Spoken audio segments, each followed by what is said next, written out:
Hey now, we are getting over, and I am the Silver King, Adam Silverstein, here to lead you through these hard times.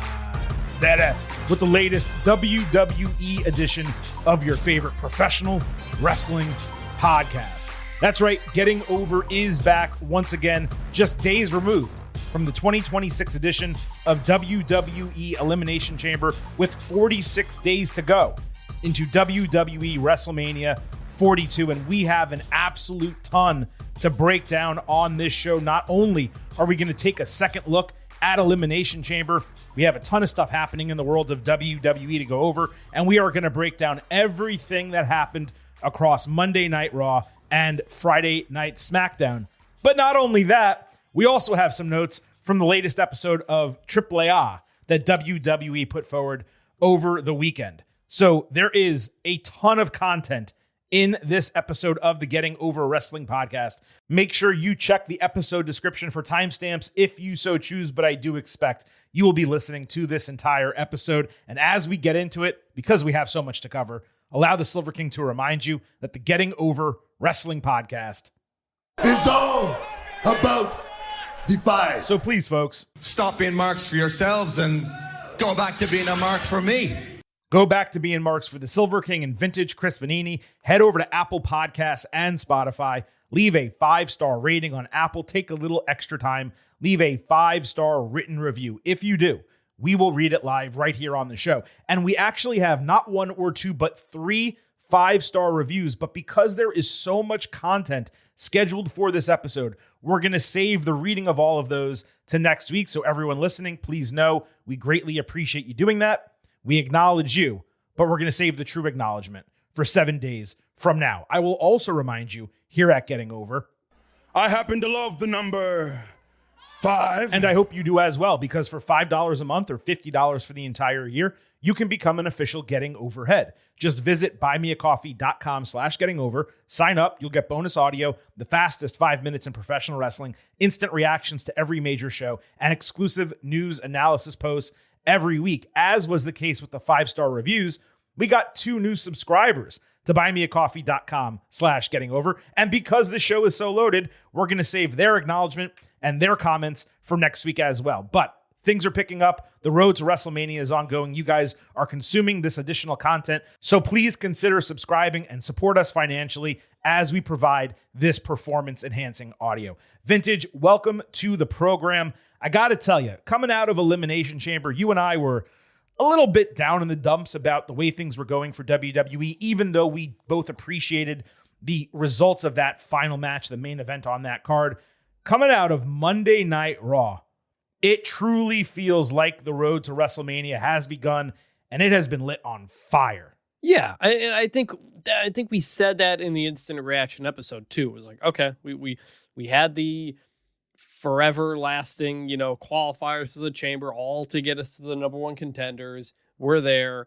Roman Reigns is back on Monday night. Let's get going. Mm-hmm. And they definitely got going. And I'll tell you guys something else. We have so much to cover on the show. I've already said it twice, but there was something that happened on our WWE episodes last week that resulted in as much feedback as we have received following really any conversation about wrestling or non-wrestling we've had on this podcast. Yes.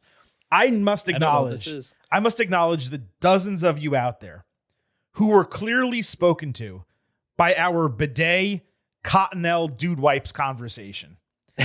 You wrote in to tell us how nice it is to wash your asses with water rather than toilet paper or wipes. Beyond that, I must have received 16 or 17 different bidet recommendations, which I'm going to need to parse through at some point, because the real question now is not just, does Silver King start using a bidet, which I feel like I need to at least buy one to settle the conversation once and for all, but can Silver King secure a bidet sponsorship before WrestleMania?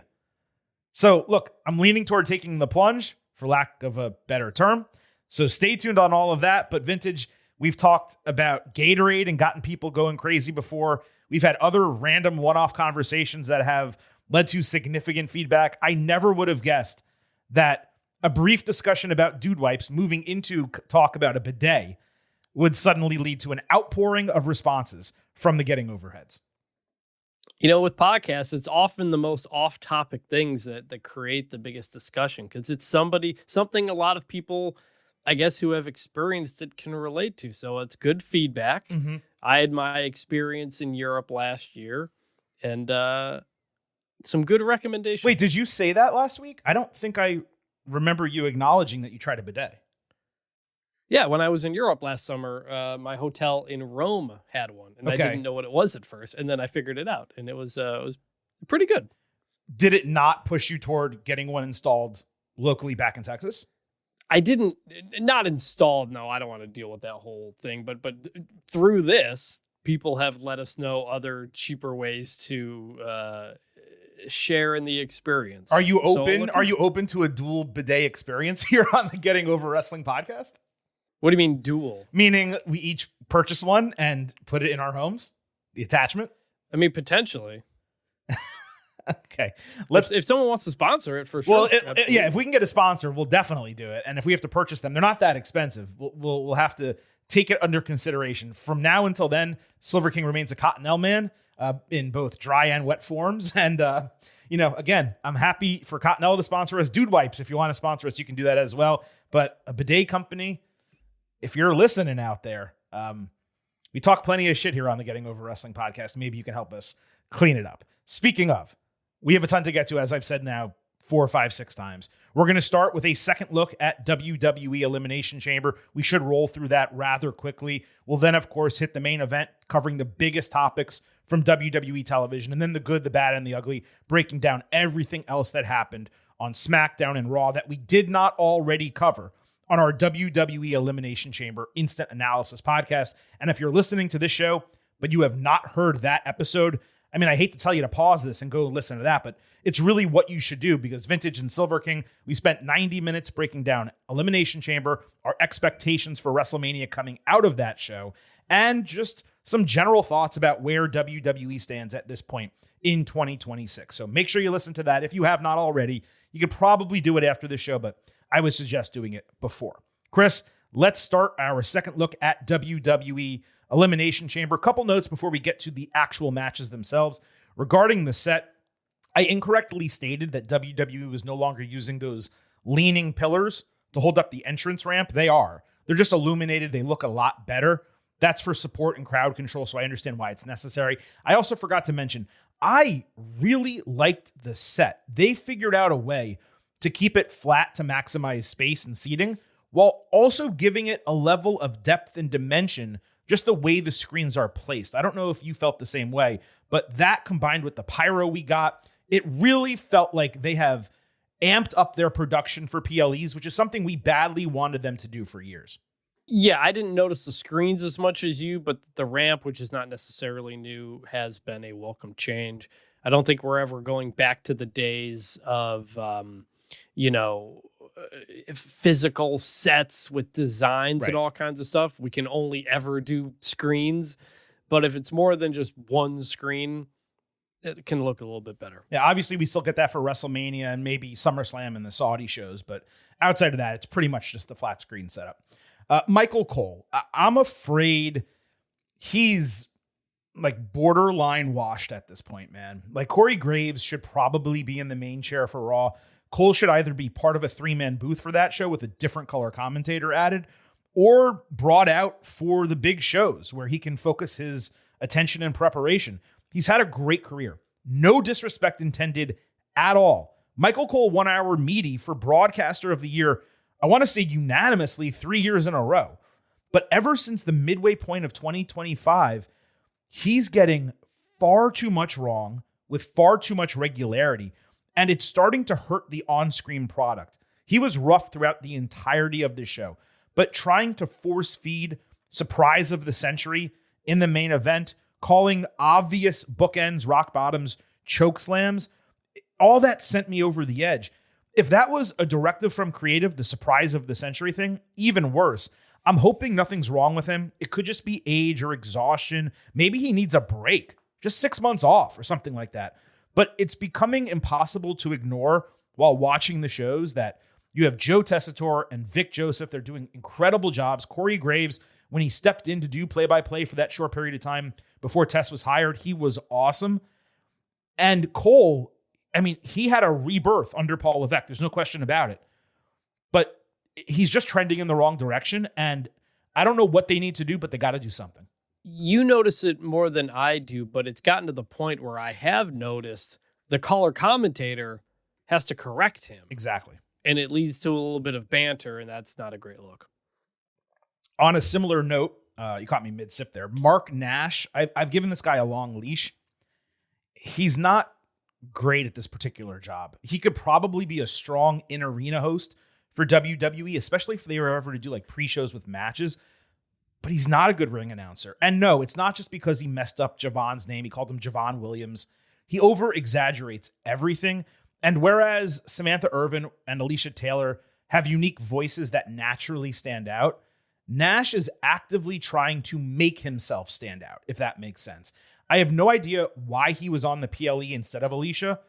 There's got to be a better option out there. WWE, they've gone through some great ring announcers. They've moved people around over the years. But I'm out on Mark Nash after Elimination Chamber. He ain't it.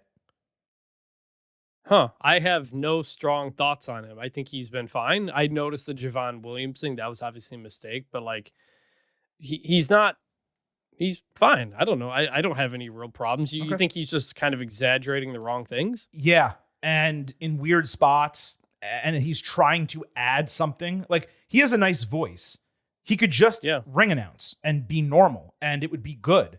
But he's trying to give himself an aesthetic, and it's just, I don't know, it really irks me, especially at a major show. I mean, it's one thing to do it for TV where like you have to deal with it for SmackDown and you shrug and it's whatever. But for a PLE, I mean, Alicia Taylor is the best in the company, and not having her in that spot, having him there instead, it made the show worse for me. I know it sounds weird, but it did. I can't imagine having strong feelings unless they're terrible, and I don't think he's terrible. I think he's fine, so whatever. He's gotten there. I'm not sure if you watched the post show, but it is hysterical, by the way, that Paul Levesque went from full-on press conferences where he didn't want to answer hard questions to then softball interviews in front of crowds that have recently given him a hard time to now doing quick backstage interviews in front of nobody. I don't blame him at all. Let me be clear, because of the circumstances. But when you put those changes in context, it does show how much the shine has worn off from when he took over creative. And to that end, WWE is not nearly as bad right now as people try to suggest for whatever tribal reasons, particularly TV. This week was actually great. But there are multiple issues with the PLEs, including the number of matches, the way the finishes are booked, the overall ring time compared to entrances and ads. WWE needs to figure some of this stuff out. I am not suggesting they need to go to 7-8 matches. And when you have a show like Elimination Chamber or Royal Rumble, a smaller number is okay. But these shows need to have 5 at a minimum. And really, they should be 6 or 7 on a regular basis. The 4-match card with as little wrestling as we got on Saturday, it was tougher to watch than it should have been. Yeah, in terms of the press conference stuff, did they do one for the Rumble? It was remember. It was he was on set, type Oh of deal. yeah, they did it on set. Yeah. I'm curious the reasons behind it. They used to not have the post show, but ever since they brought Tess on, they found another role for him on pay-per-views when he's not calling it. So maybe it's just simply, instead of doing a press conference, let's do our own version of it and highlight the people outside. Like, aside from whether or not you think it's because he couldn't handle questions or whatever. It seems pretty obvious. I could see the case from WWE that they just think it's more entertaining to do it the way they do. And I think that's fair. And I'm not even criticizing Levesque for stepping away from doing it, because after Rumble, he was getting jeered a bit and it was overshadowing what he was trying to get across. That's fine. If you want a post show with just the wrestlers and managers and stuff talking crap and being interviewed after the PLE, great. I mean, it's a nice piece of content and people will watch it, and that's cool. He had set a standard, though, where he was sitting down and answering tough questions. Right. And then he stopped answering tough questions, and now he's not answering questions at all. So it's just pretty interesting the way that has transpired. I'll just say, like, I was at some of those press conferences. I liked asking questions when I could. I wish they had them versus not having them. But I also don't miss him opening up with 10 minutes of talking about how good the gate was. Totally. And we're not getting that either. Completely agree. All right, going match by match here. Men's Elimination Chamber, Randy Orton, LA Knight, Cody Rhodes, Javon Evans, Trick Williams, and Jey Uso. Originally booked, of course, replaced by Logan Paul. 3.25 stars and a B. I'm keeping the grade. Wade Barrett had an awesome line when Trick was standing atop the pod looking like $1 trillion. He said, "This ain't normal," which was spot on. The aura was off the charts there. I completely missed in our breakdown that not only were Javon, Trick, and Raheem beating down Logan simultaneously, they were all wearing matching white and gold gear. It got a real good chuckle out of me seeing it on rewatch when I must have had my head down while it was happening live. We joke on the show that LA Knight botches something every time he's in front of the camera, stumbles on a promo, trips on a rope, whatever the case, shit happens. But thinking about it over the last couple of days, it is really tough to see a pathway to him becoming world champion. These are all minor flubs in the grand scheme, but this stuff does not happen with anywhere near the frequency to the guys who actually hold these titles. The exception to the rule is probably Jey Uso, so I'm not going to say Knight will never be champion, but I feel like the likelihood was closer to McIntyre, originally Drew McIntyre. Now, after Elimination Chamber, it feels closer to Finn Balor. Every time Knight is put in a big spot, something happens. Every single time. Ryan Eid at EID9 wrote in, "It feels like this worked out much better with Logan than if it had been Bronson Reed. Paul got much more heat." I could not disagree more. The way the match was set up, those 3 eliminations would have pushed Reed further in his legitimacy, similar to Brock Lesnar's mark a few years ago, just on the back of beating Roman Reigns. Then you go eliminate 3 people in the chamber. It actually sucked that it was Logan, and people were really angry that he was booked the way he was. So those were a bunch of thoughts, Chris, I had on the match. A couple more about people coming out of the match, but did you have anything on the men's chamber or what I said?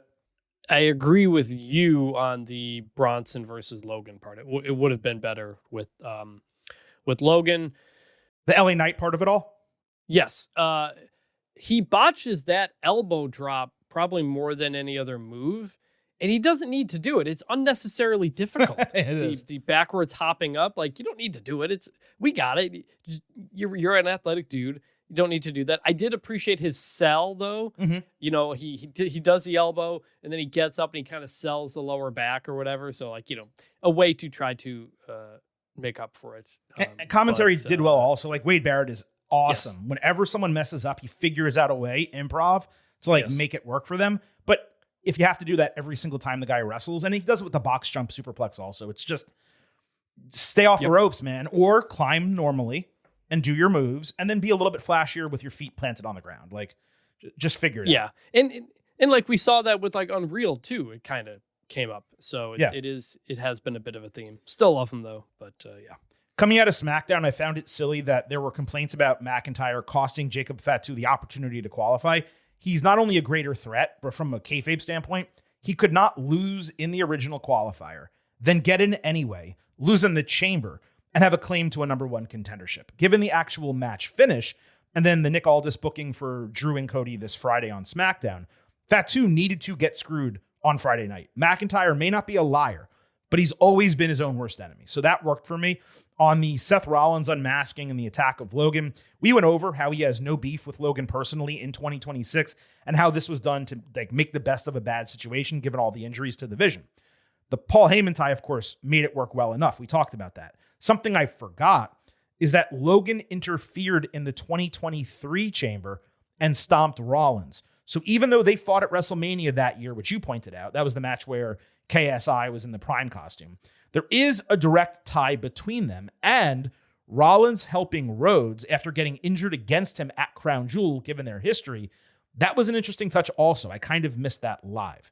I also wanted to point out, WWE, they always nail the post-match depression shots from Cody. Him looking defeated and despondent while Randy was celebrating. That was awesome. It's also important to remember that Cody is better in chase. He's great as a champion too, but he's a much better chaser. I would not put the title back on him until well after WrestleMania, actually. I wouldn't even consider it. I'd go McIntyre, Orton, or no one else. And to that end, Cody on Friday should be accepting of Orton given the way the finish played out, considering their history. Orton did not hesitate to hit his friend with the RKO and win the match. when that opportunity presented itself. That's exactly what Rhodes did to Sami Zayn when McIntyre interfered in the qualifier. If he's angry at Randy come Friday, he's a hypocrite, even if we do want them feuding eventually. So it's going to be real interesting to see how that is handled on SmackDown.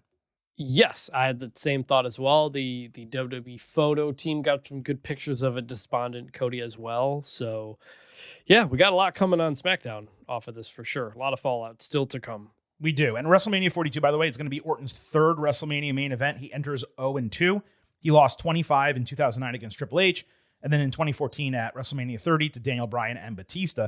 I've said this many times before on the show. Orton has been a B-side his entire career. There's nothing wrong with that, but this will almost certainly be his last Mania main event. I'd probably, Chris, make him the favorite in this match with 6 weeks to go. What about you? I need to know what the match is first, and Fair enough. I'm very skeptical it's going to be Drew versus Randy right now, which also we don't, because my other question was going to be, you mentioned main event. Mm-hmm. Are we sure this is going to be a main event? Yeah. Probably. Yeah. But now if other people like Cody get added to it, then very probably, but still a lot to happen. I do not think it's going to be Randy Drew straight up. I cannot imagine the WWE Championship does not main event the show with Randy Orton as a number one contender, even if there's others. That's my prediction right now. All right, 3 more matches from this show, 4 segments. The rest of these are going to be way quicker, I promise. A women's elimination chamber, Tiffany Stratton, Rhea Ripley, Alexa Bliss, Asuka, Kiana James, Raquel Rodriguez, 3.75 stars, B+. I'm sticking with that grade. On rewatch, this was still far too short, still had problems with the list of women who competed, but it did run better than I remembered watching live. I'm keeping the grade. Thrilled that fans booed Raquel getting eliminated. That's awesome for her that they actually cared. Cole read an ad mid-match after an elimination. It had me shaking my head. As I've said before, ads on the mat, the turnbuckles, the barricade, fine, whatever. This is sports in America in 2026. The Fireball ladder, Slim Jim tables, now a mid-match ad read, those are beyond the point of saturation. All I'm asking from TKO is just be 10% less greedy and keep this shit watchable. On that point, like, and we're not criticizing Cole for that one, obviously. No. But the intrusive ads on the mat really stuck out in this match because of how the cameras have to be set up for it. Good point. Thought it made it look worse. And on a positive advertising thing, we didn't really need to talk about it for Raw, but I think it's TurboTax ad where there's like singing in the commercial. There are various wrestlers, LA Knight and Penta and Fakir. I actually thought that was kind of funny. So like there is a way to do it that's not horrible. Totally. Now, as called out on the instant analysis by Vintage, there was a moment as the women were entering their pods where Ripley raised her arms, banged against Bliss's pod, giving her a seductive look, which was a callback to something Bliss did to Ripley a few years ago in this very match. And yes, Chris, indeed. Gonna look good, but she's got me saying, hey now! That puts the Hey Now Championship on the line. Liv Morgan from a couple weeks ago against Ripley and Bliss, their moment here at Elimination Chamber. I could not ring the bell on Saturday because I had no idea what Vintage was talking about. I didn't see this. But the Hey Now Championship is on the line. And while I watched this probably far too many times over the last couple of days, I can't lean toward a title change. Here's why. The camera angle only really shows one of them, and Ripley's arms basically covered Bliss's expression. Was it a deserving moment of a Hey Now? Absolutely. Does it deserve to be champion? For the Silver King, that answer is no. Well, my other question was just eligibility, because this wasn't really based on a look. It was based on like a vibe and an action, and I wasn't sure if we were going to count that as qualifying. No. The vibes were immaculate here. That's the most action I've had all year. And this deserves to be nominated, as do many similar type situations that I'm sure we'll talk about on this episode, because I'm going to give you all a spoiler alert. This is not the only Hey Now Championship defense on this episode. In fact, I think there's 3 or 4. But Vintage, I'm saying no. What about you? And it would have to be a lay cool split title if we were going to give it. We've already done that once. The inaugural champions were a split title between Liv and Roxanne Perez. We did do that. Yeah. I'm going to go no title change as well, but I'm glad you went back and watched it several times. Indeed. And still, Hey Now champion, Liv Morgan. I was also told by multiple listeners that we missed acknowledgement of Liv from last Monday night in that awesome Raw's War Jacket that you noted. Fair enough. Jonathan at Jonna_LW said we should crown Liv undisputed Hey Now champion for 2026. But I think he's forgetting that she's already lost it once, and it's not person to person, but situation to situation. So she can beat herself at any time. I do agree. Look, it's possible Liv is not holding the title on December 31st when this ends, but I can't imagine she doesn't dominate 2026. It's like what Jesse Ventura said. If you're a 15-time champion, that means you lost the belt 14 times, right? Indeed. World Heavyweight Championship, CM Punk defending against Finn Balor, 4.25 stars and an A, also sticking with that grade. Punk's gear was for the Blackhawks, not the Bulls, as I said on the instant analysis. I know this not only because I rewatched the show, but because like 40 of you jumped on me for thinking red and black gear was for the Bulls. One, I don't like hockey. Two, I guess that's the negative of having an interactive show. You say 10,000 words on an episode, you get one wrong, and everyone's out for blood. I kid. Of course, thank you for sending in the corrections. Mike Haas, at Mike_Haas, he was the first to point it out. My head was down taking notes live during this match, so I didn't realize that Punk's Bulls entrance was even cooler than I remembered. The AR banners, which WWE doesn't really use these days, getting dropped from the rafters, that was an awesome touch. The Larry Forever jacket with his face as the logo was sick. This was an insane stat that WWE shared. I didn't realize it. This was CM Punk's first WWE match in Chicago in 13 years, and his first ever match in the United Center. That context made it even more special. And it was really cool that Punk and AJ got their moment in the ring with a Larry Forever sign behind them. What's funny is you could see him telling her, "Don't kiss me," because he was all busted up and bleeding and stuff. They probably had some big moment planned and they just had to change direction at the end of the match. Oh, I didn't notice that as well either. But yeah, no other real notes on the match for me. It was hard for me to get into it. So Becky Lynch and AJ Lee for the Intercontinental Championship. I originally went 2.25 stars and a C. I'm upgrading it to 2.75 stars and a C+, which is a pretty significant upgrade, half a star. Becky really looked ridiculous in her gear. I wasn't able to focus on it live, but I cannot imagine it's a good idea for an athlete to put more heavy material like that on their upper body while working a wrestling match. How she didn't get heat exhaustion, I have no idea. On the other end, literally, she was double cheeked up on a Saturday night in Chicago. My big correction is that I was too harsh on this match. AJ had some nice sequences that showed legitimate improvement from the mixed tag team affair, and the storytelling was spot on. Jessica Carr did a really smart sell, not just because she got kicked and went down like a regular referee. She sold it as losing her equilibrium because she got kicked in the eardrum. That explained her being down for so long. It wasn't good enough in ring to be one of 4 matches on a PLE. If there were 6, it would have been perfectly fine. 4, and this being one of them, 25%, super disappointing. That's why I graded it the way I did. Larry at Chicagoan 5000 wrote in, are you guys going to talk about how corrupt Jessica Carr is? Do I even need to say it? Was it not blatant how she stopped AJ from running into the turnbuckle, but couldn't be bothered to help Becky the same way? How she counted slow after the manhandle slam. Lynch has gone on a deserved tirade the last 2 days on social media. Good reason. She demanded from Adam Pearce a full investigation and suspension of Jessica. Then you saw the IC title get degraded by CM Punk on the back end, him wearing it on his naked body. I mean, Bex should be suing Pierce, Carr, and WWE. Jessica Carr is the most crooked referee in years, and it's not just me saying that. Becky Lynch is saying that. Seth Rollins is saying that. A lot of people are saying that. The Jessica Carr part of it, like, I like the idea of that we know who the referees are, that they have names, that they can have characters and be viewed as people. I was kind of surprised because we had this with Drew and Cody back in the fall.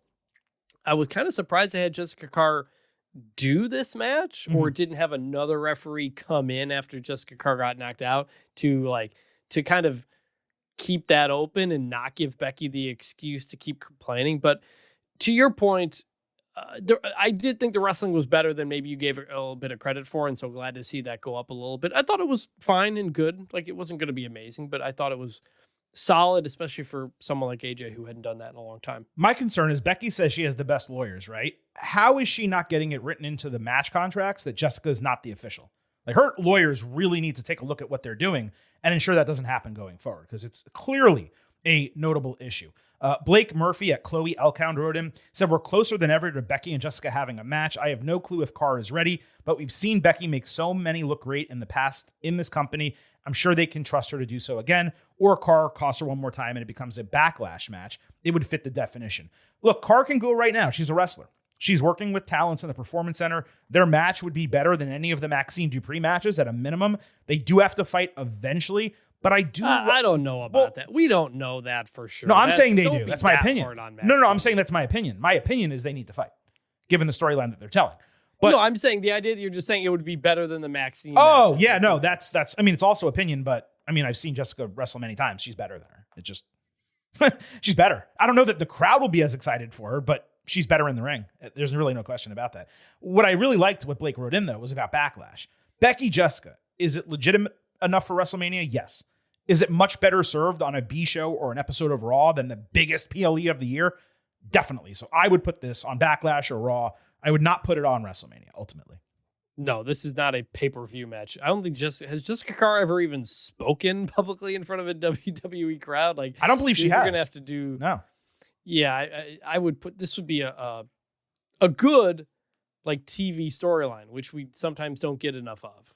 Not WrestleMania, not for Becky Lynch. No offense to Jessica Carr. It's true. Think Becky needs to be doing bigger. Just don't forget, like Michael Cole, Jerry the King Lawler, who was a wrestler, obviously, Pat McAfee. These people, which is looked back on as horrible. I know, but I'm just saying these people all wrestled at WrestleMania. It's happened before. Is all I'm saying. I posted a poll just real quick on social media before we started the show. Who is going to wrestle a match at WrestleMania 42? And there's 20 hours left, so these numbers could change, but we have 100 votes already. I put Nick Aldis, Jessica Carr, neither or both. Neither is only at 40%. 26% believe we're going to see Nick Aldis fighting. 16% Jessica Carr. 20% think we're going to see both of them fighting at WrestleMania this year. I think none are happening, just to be clear. Like, I don't think they're actually going to book these matches, but I do believe both are possible and should happen at some point in 2026. McIntyre Aldis needs to happen just like Lynch and Carr needs to happen. That one is far more likely because Aldis has been fighting back and pushing back against Randy Orton and took his jacket off, got in his face at the show. So that I mean, we booked it on the show, like the possibility of that. I think that is, I'd say that's almost, I'd give that a 30-40% chance of happening. Jessica Carr happening at WrestleMania is not happening. It's not happening. Well, when you consider 26 and 20, that's 46% of people think Nick Aldis is going to fight at WrestleMania 42. Based on our poll, or early numbers then. So we'll see. And lastly, there was obviously the box reveal and surprise. Being a show in Chicago, I assume WWE was banking on the audience being more smarky and hardcore, expecting that it would lead to a strong reaction for Danhausen. Interestingly, and we'll talk about this later, he got a better pop Monday night on Raw than he did in Chicago. Him being the box reveal was fine. Doing the dancers and stuff was probably okay also. It was just the wrong spot on the wrong show. The card badly needed a fifth match, not a mystery reveal that accomplished nothing. Again, you could have just done this on Raw. But I will say, because we were a little bit pessimistic here on the show, at least they actually did a reveal, and it was something as opposed to nothing. Yeah. I mean, what would nothing have been? Like the stupid egg, that they did back in the day, some type of promotion. Yeah. Or advertising. The egg that led to Austin. The egg is what led to the Austin Theory match at WrestleMania back in. God, that was crazy. Unbelievable. Promoting Red Notice on Netflix. Don't forget. Yeah, Red Notice. No, I thought it was fine. I agree. It maybe didn't need as much of a build, like we said, but I thought it was enjoyable. It was fine.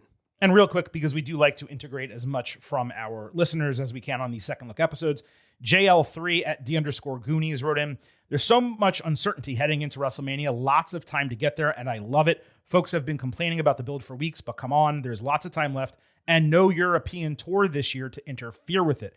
That's a great point. We haven't mentioned it at all. But even beyond that, I feel like the timing of everything has been lost on a lot of people. I've seen complaints from the end of the Royal Rumble that fans haven't felt the juice on the road to WrestleMania. We've alluded to that here to a degree on the show also. But as mentioned on the Ultimate Preview, there were 50 days to go until WrestleMania, now 46, after Raw on Monday night. Everyone forgets that Mania is now mid-April, not early April. And while the road used to truly kick into gear after the Rumble, these days, WWE largely waits until after Chamber. Think about last year. The John Cena turn happened at Elimination Chamber, just as one example. Compounding all the injuries, necessitating plans changing, the main event of Chamber, the post-show with McIntyre and Aldis into what we got Raw on Monday, it went from 0 to 60. Like, the road to WrestleMania is on fire right now, and they've done a great job over the last 72 hours making that happen.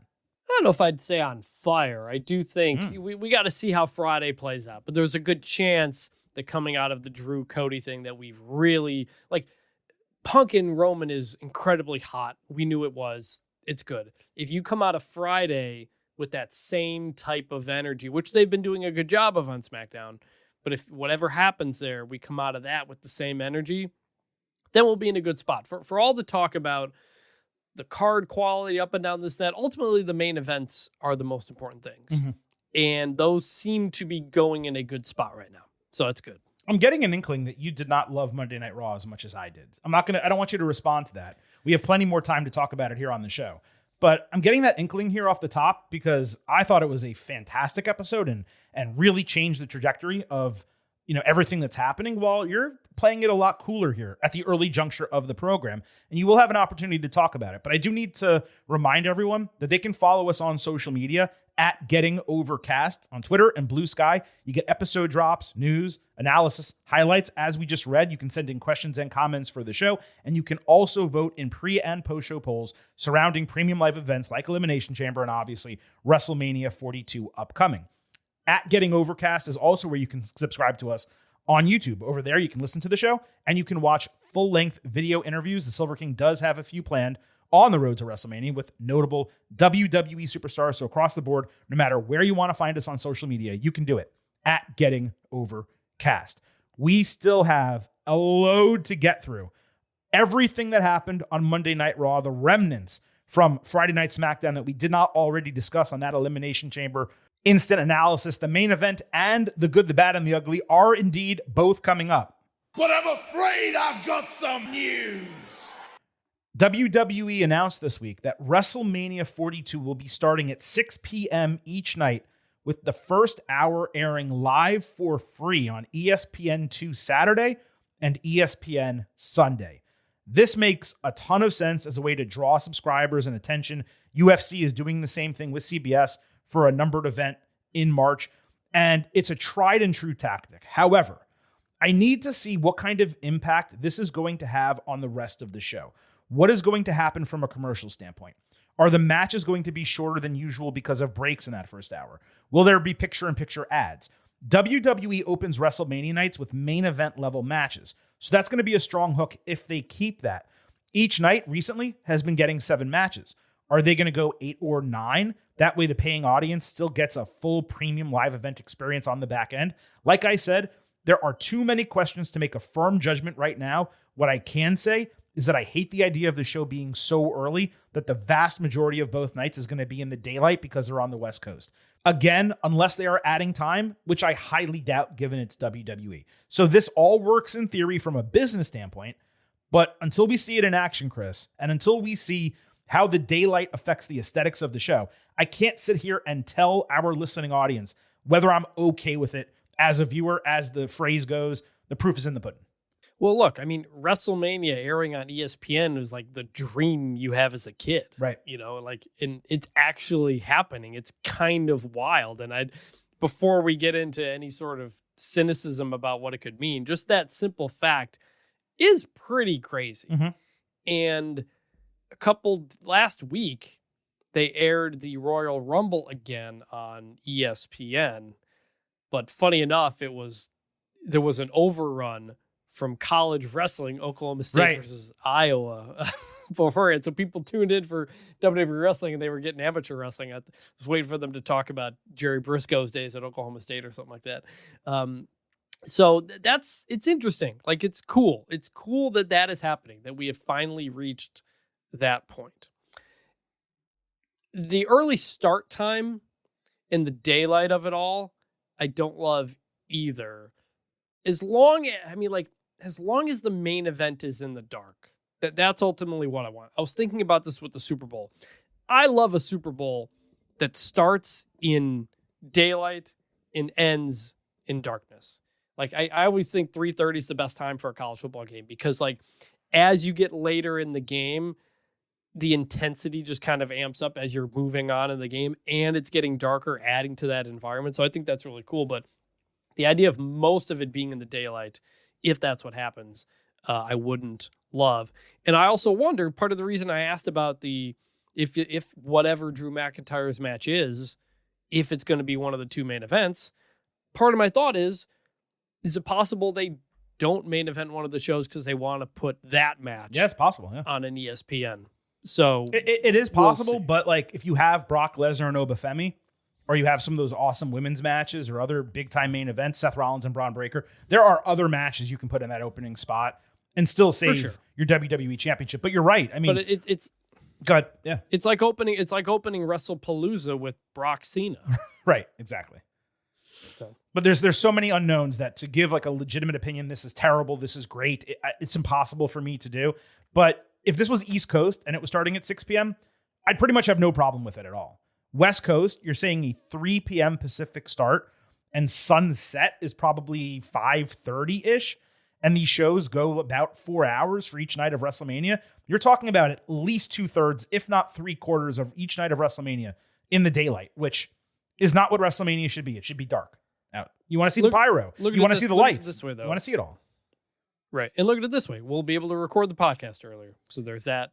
Yeah. And the other part of it being early, unless it goes later, it's possible WWE again. Maybe they're doing an extra hour both nights, and it's going to go like 4.5 hours, and there's going to be 8 or 9 matches. In which case, great, because there's so much talent that still gets left off the show, despite it being 2 nights. Yes.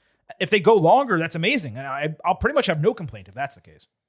And the other part of it is, which we'll get to, Hall of Fame.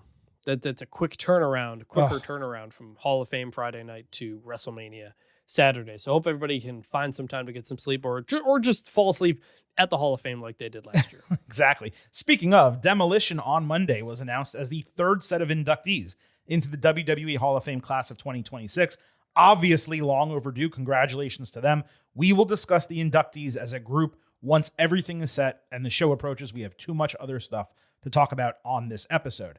Something that turned into a huge deal Monday was Rhea Ripley and Jade Cargill going back and forth at each other on social media.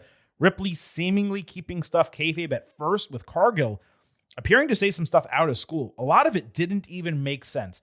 And I turned into Stone Cold for a second. Like, God damn, girls, y'all working or shooting.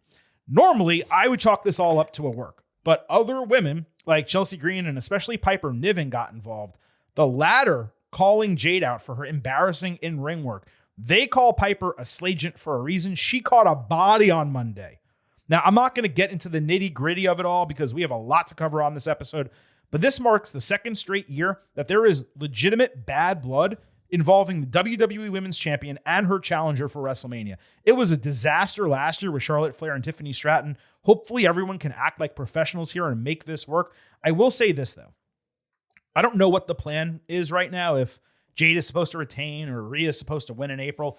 I would be shocked if Cargill walks out of WrestleMania as champion. Ripley is going to win that title. The clear disdain for Jade backstage is not something that you want to have to deal with, keeping her champion, going through the roster and having her beat Ripley. So this to me screams title change. And again, this is reality. This is not kayfabe. This is not a work. The women's roster on SmackDown has major problems with Cargill. I can confirm that little part of it. The rest of this was just really out of pocket on Monday. I mean, I don't know. I like it. The women have always been so much better than the men at stirring up drama on social media.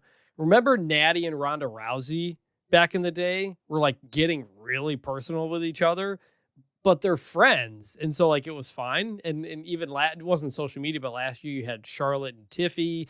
I have no problem with this. It's wrestling. Sometimes you like each other, sometimes you don't. Whatever you're doing, they know that this is adding to the story and it's making me more interested in it. So how much of it is a work, how much of it is a shoot, I don't care. I like that we can debate about that. So I am enjoying this. Keep flaming each other. I love it. Fair enough. SmackDown has fully introduced in-ring ads they are so much better than their Raw equivalent because they're basically only in white on the blue mat, whereas on Raw, since it's a black mat, they're in full color. The Slim Jim logo obviously is such an eyesore.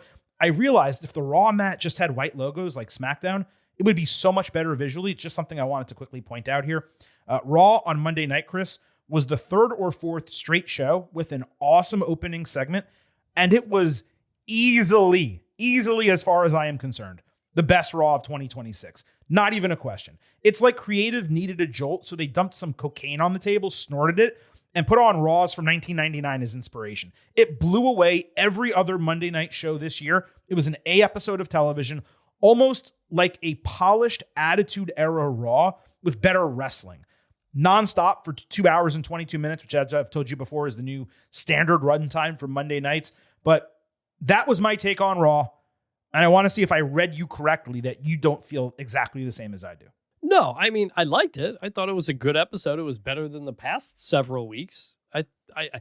The idea that it was Attitude Era and the best Raw of the year, like I couldn't Attitude tell you Era one or another. Ask.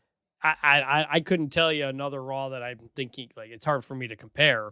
But the ending, which we will probably lead off with, was extremely hot, as we said. And we had impactful things elsewhere happening on the show. I thought it was a really good show and the kind of thing that needs to be the standard going into WrestleMania. I completely agree with that. Now, before we get into everything that happened across Raw and SmackDown this week, including that Roman Reigns and CM Punk main event, it is a requirement that we give Jackie Redmond an official shout out coming out of Raw on Monday night.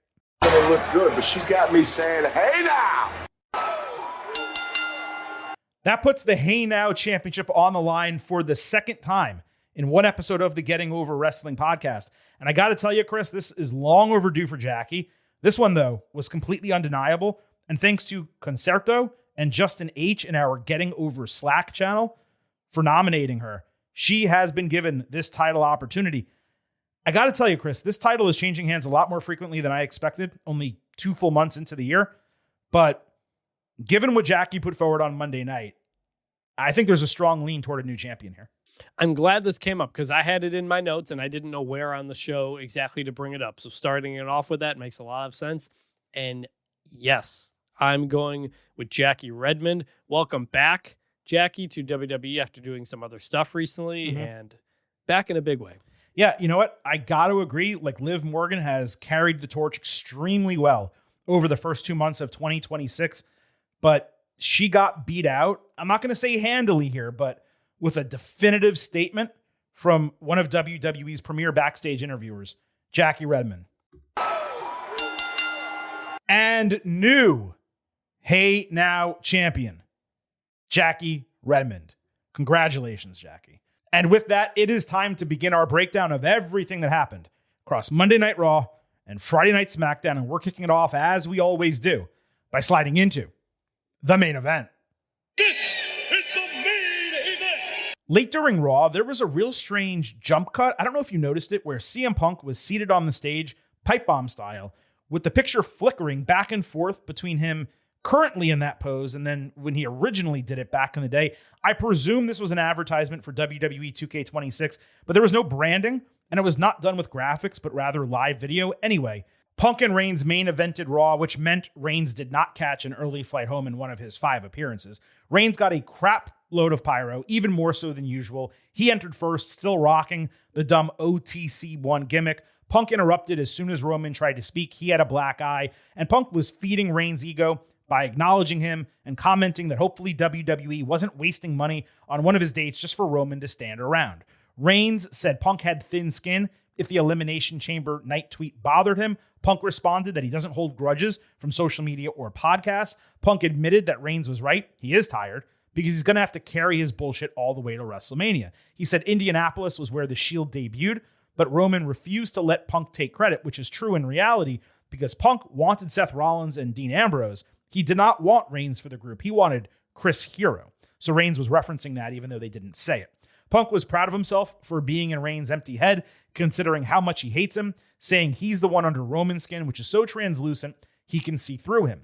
Reigns said Punk wouldn't be on his radar if he wasn't champion, and he's only back in WWE to entertain the 30 and 40-year-old virgins who live at home. He's there to draw a house in Chicago every once in a while and sell some t-shirts. He is not supposed to be world heavyweight champion. That's too much power for him.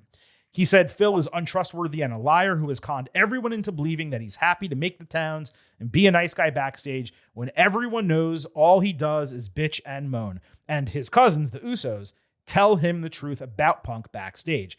He said he's not CM Punk, but a punk-ass bitch. The backup plan is ending at WrestleMania, and when Reigns wins back the title, he's going to immediately put Punk on a John Cena retirement tour, max him out, make as much money as possible, and then go down to NXT, teach the next generation so Roman can smash them when they get called up. Reigns tried to walk out, but Punk grabbed his arm, noting that he's all alone with no bloodline, no wise man to get his back anymore. He reminded about taking Paul Heyman from Roman last year and how Reigns is actually the one chasing him. He's only going to be the main event of WrestleMania because Punk is champion, and he's the one who has been running Raw on Netflix for the last year. Punk said Reigns can't get it done by himself, and it's okay if he hates him, but he won't disrespect him with threats of retirement. He's not just going to beat him at WrestleMania, he's going to bury him next to his father. I went from hyped as hell watching this whole segment to thinking, holy shit, that was completely over the line and unnecessarily cruel as a closing shot. That's a hammer to the skull. That's taking this to a totally different level. I am not sitting here suggesting Reigns didn't approve it. Obviously he did. What I'm saying is this segment did not need Punk mentioning Sika. And the only reason, let me be clear, the only reason to do that is if you are executing a double turn with Roman going face. Otherwise, this took a segment that was straight fire and ended it on a serious, somewhat deranged note that was unlike anything else said by these guys over the prior 10 minutes. The last time Punk said or did something like that, he was throwing Paul Bearer's ashes on The Undertaker as a detestable heel weeks after Bearer actually died in reality.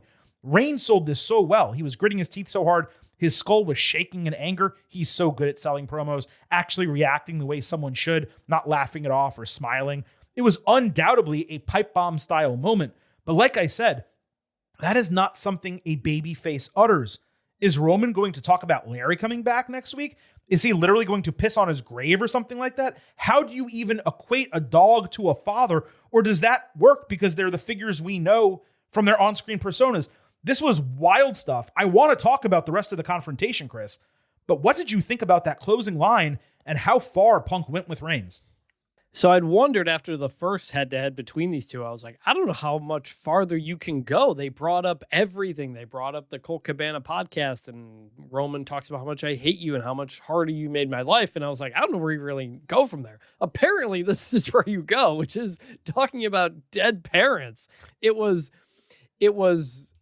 shocking, and I think wholly unnecessary because Punk had already had the upper hand on Roman. Roman won the first one between these two. Mm-hmm. Punk won this one. And then you have that line at the end of it out of nowhere. I was like, whoa. It's a kill shot. So, yeah. So, I had said before, was waiting for Drew McIntyre to bring up, Braun Breaker. I thought Braun Breaker would bring up CM Punk and AJ's dog, Larry, dying. Didn't happen. Maybe it didn't happen because they were going to save it for this. So, I don't, like you said, that's the next place to go, I guess. There's still so much time left between now and WrestleMania. We've already covered everything, and now we're into the dead parents territory. It's hot as hell, and I'm enjoying it. I don't know how you sustain it, though. Did you have the same reaction as me, where you're watching it, and you're like, this is great, and then, oh my God. I can't believe you said that. Yeah, I was like, Jesus. Okay. I wanted to make sure it wasn't just me who reacted in that manner. Because I was writing up my take on it. I was like, oh, this is great. Here's why, they said this and whatever. And I'm like, oh my God. Roman hates Punk. Right. And he has a reason to hate He already hated him before this. And he said it and he explained it. Punk doesn't have a reason to hate Roman.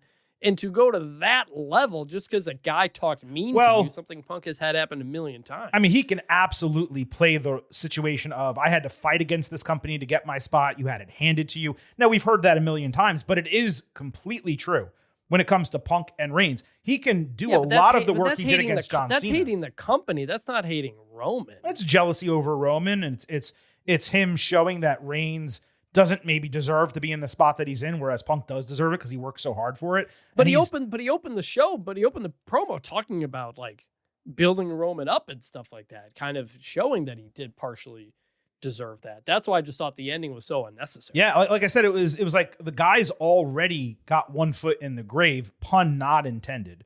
Reigns, because of the way Punk was demolishing him on the mic. Not demolishing him. It was pretty even, but Punk was winning, to your point.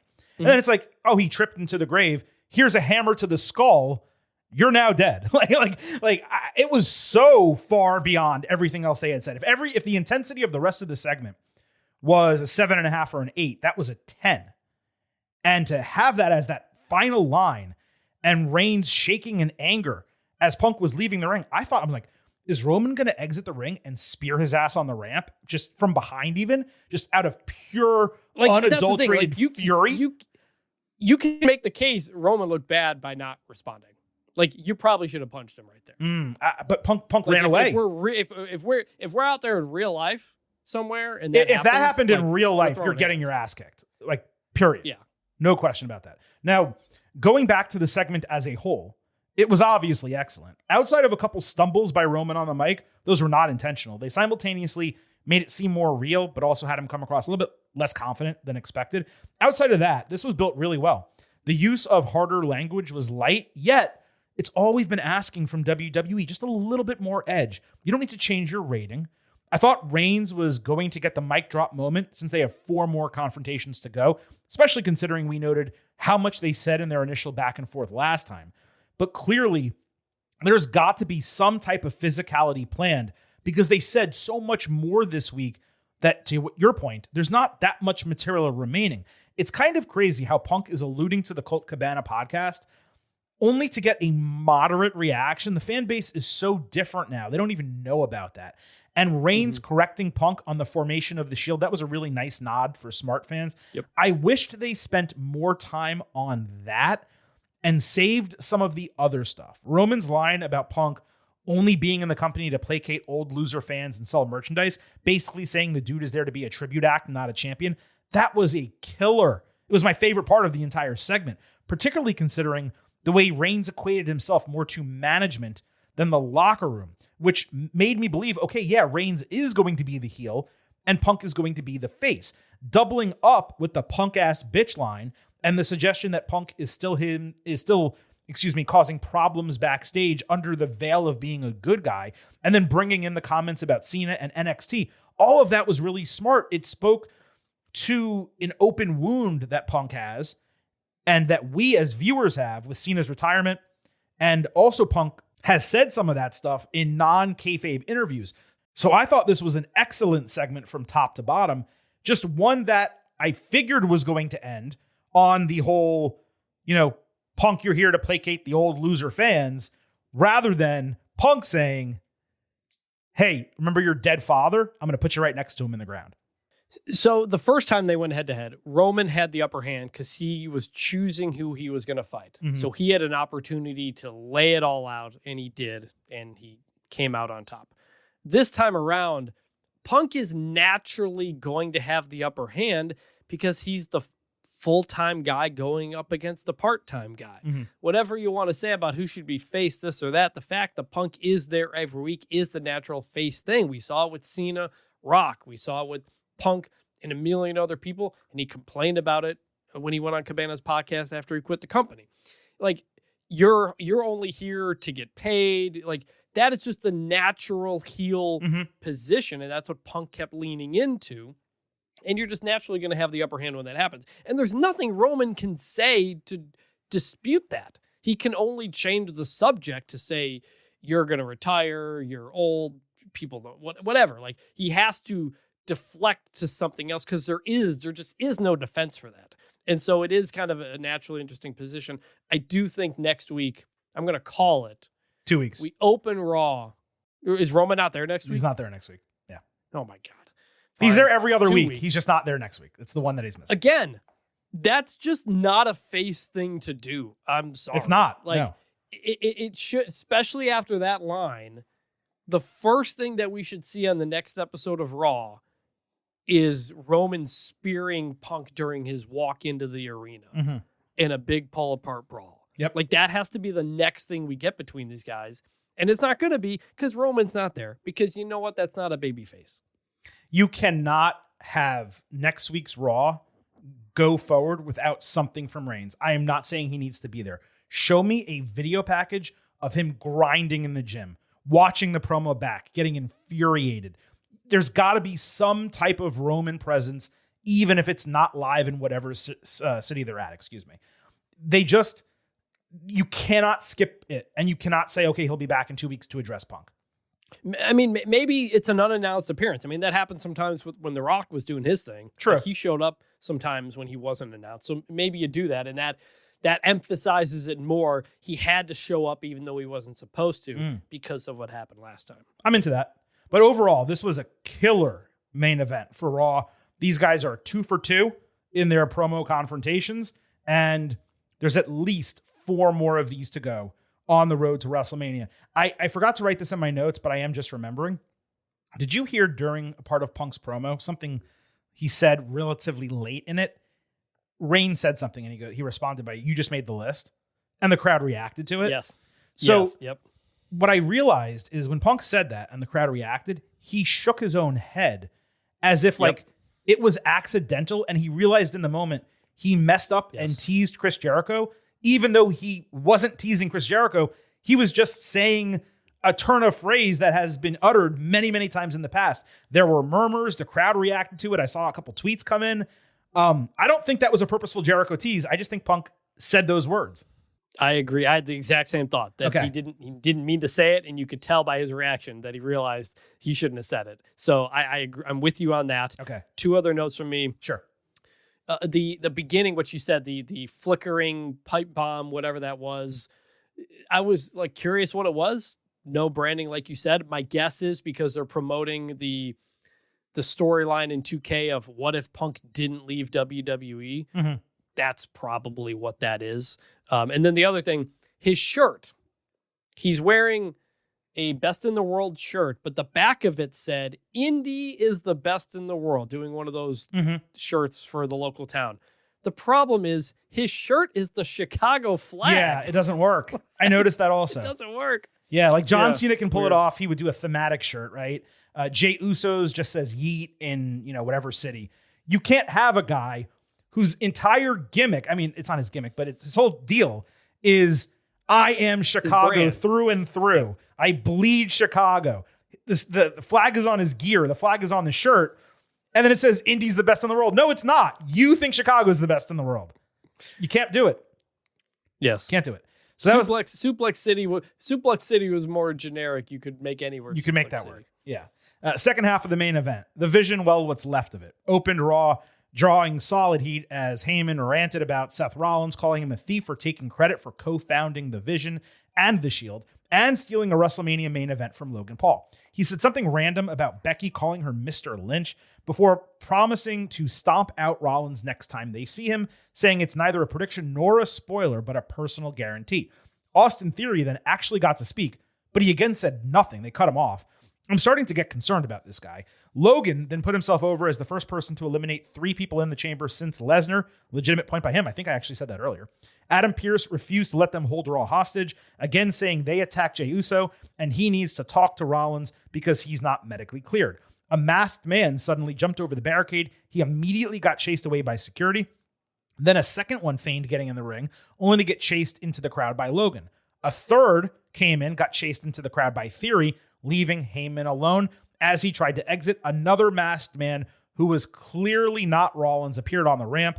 That allowed Rollins to appear behind Heyman in the ring, remove his mask, hit a Shield breakup style chair shot to his back, and then a stomp as an exclamation point.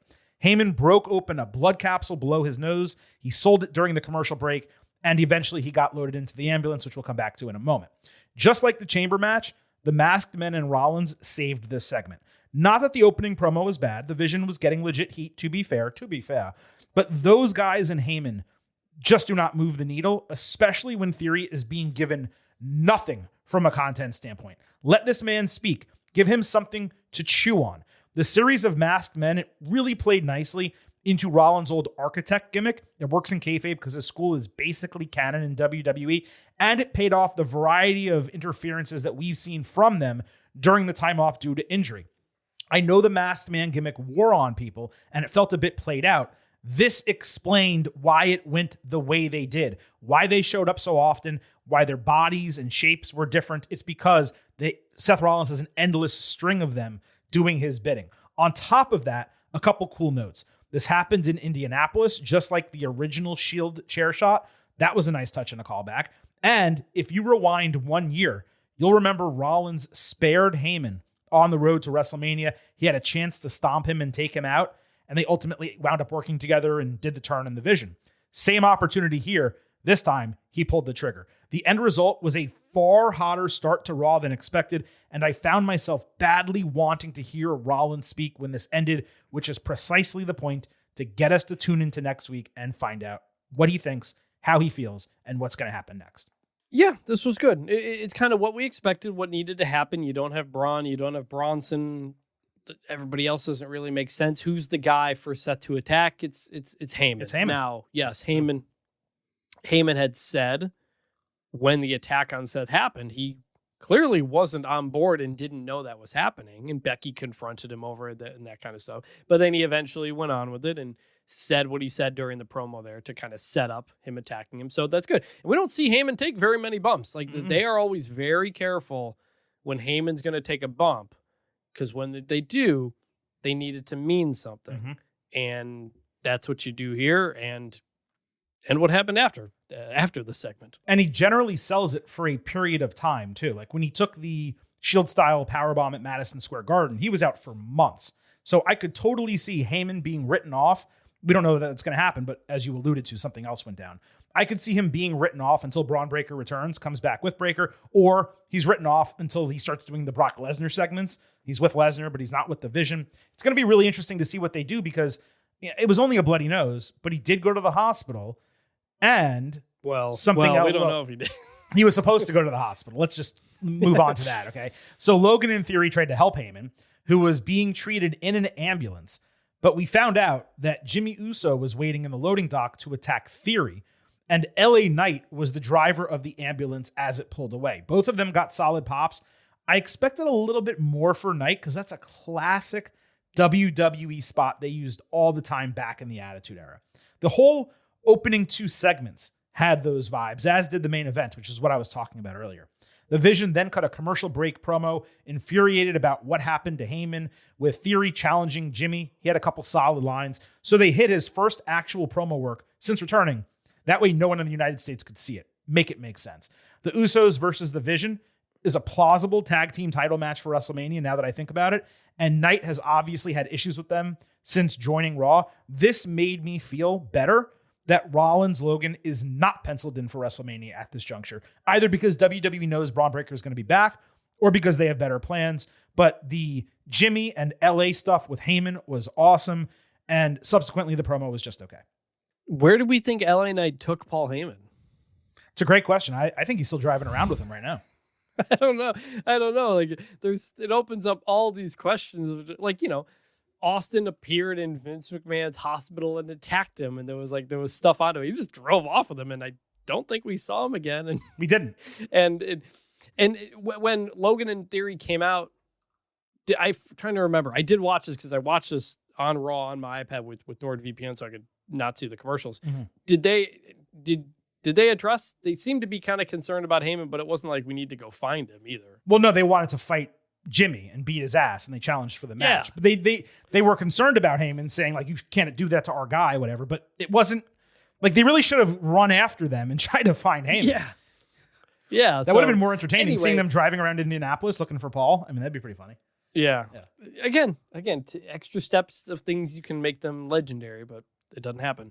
And I do, I guess, hope that Heyman is out for a bit, because I've been saying for quite a while, I think they would be more interesting without Heyman. Now, I said that Braun and Bronson would be more interesting without Heyman, or Logan in some of them, but now a lot of them are gone, so I don't know exactly. But I think Logan Theory, Heyman just was not going to work. That was just too random a group of guys that weighed everybody down.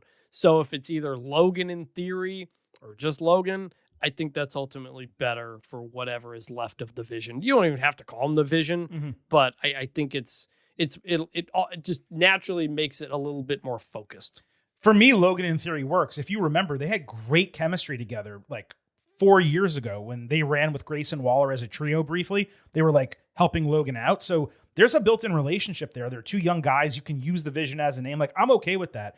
The only issue with Heyman being out for a period of time, I mentioned this a second ago. If it's just the Vision, great.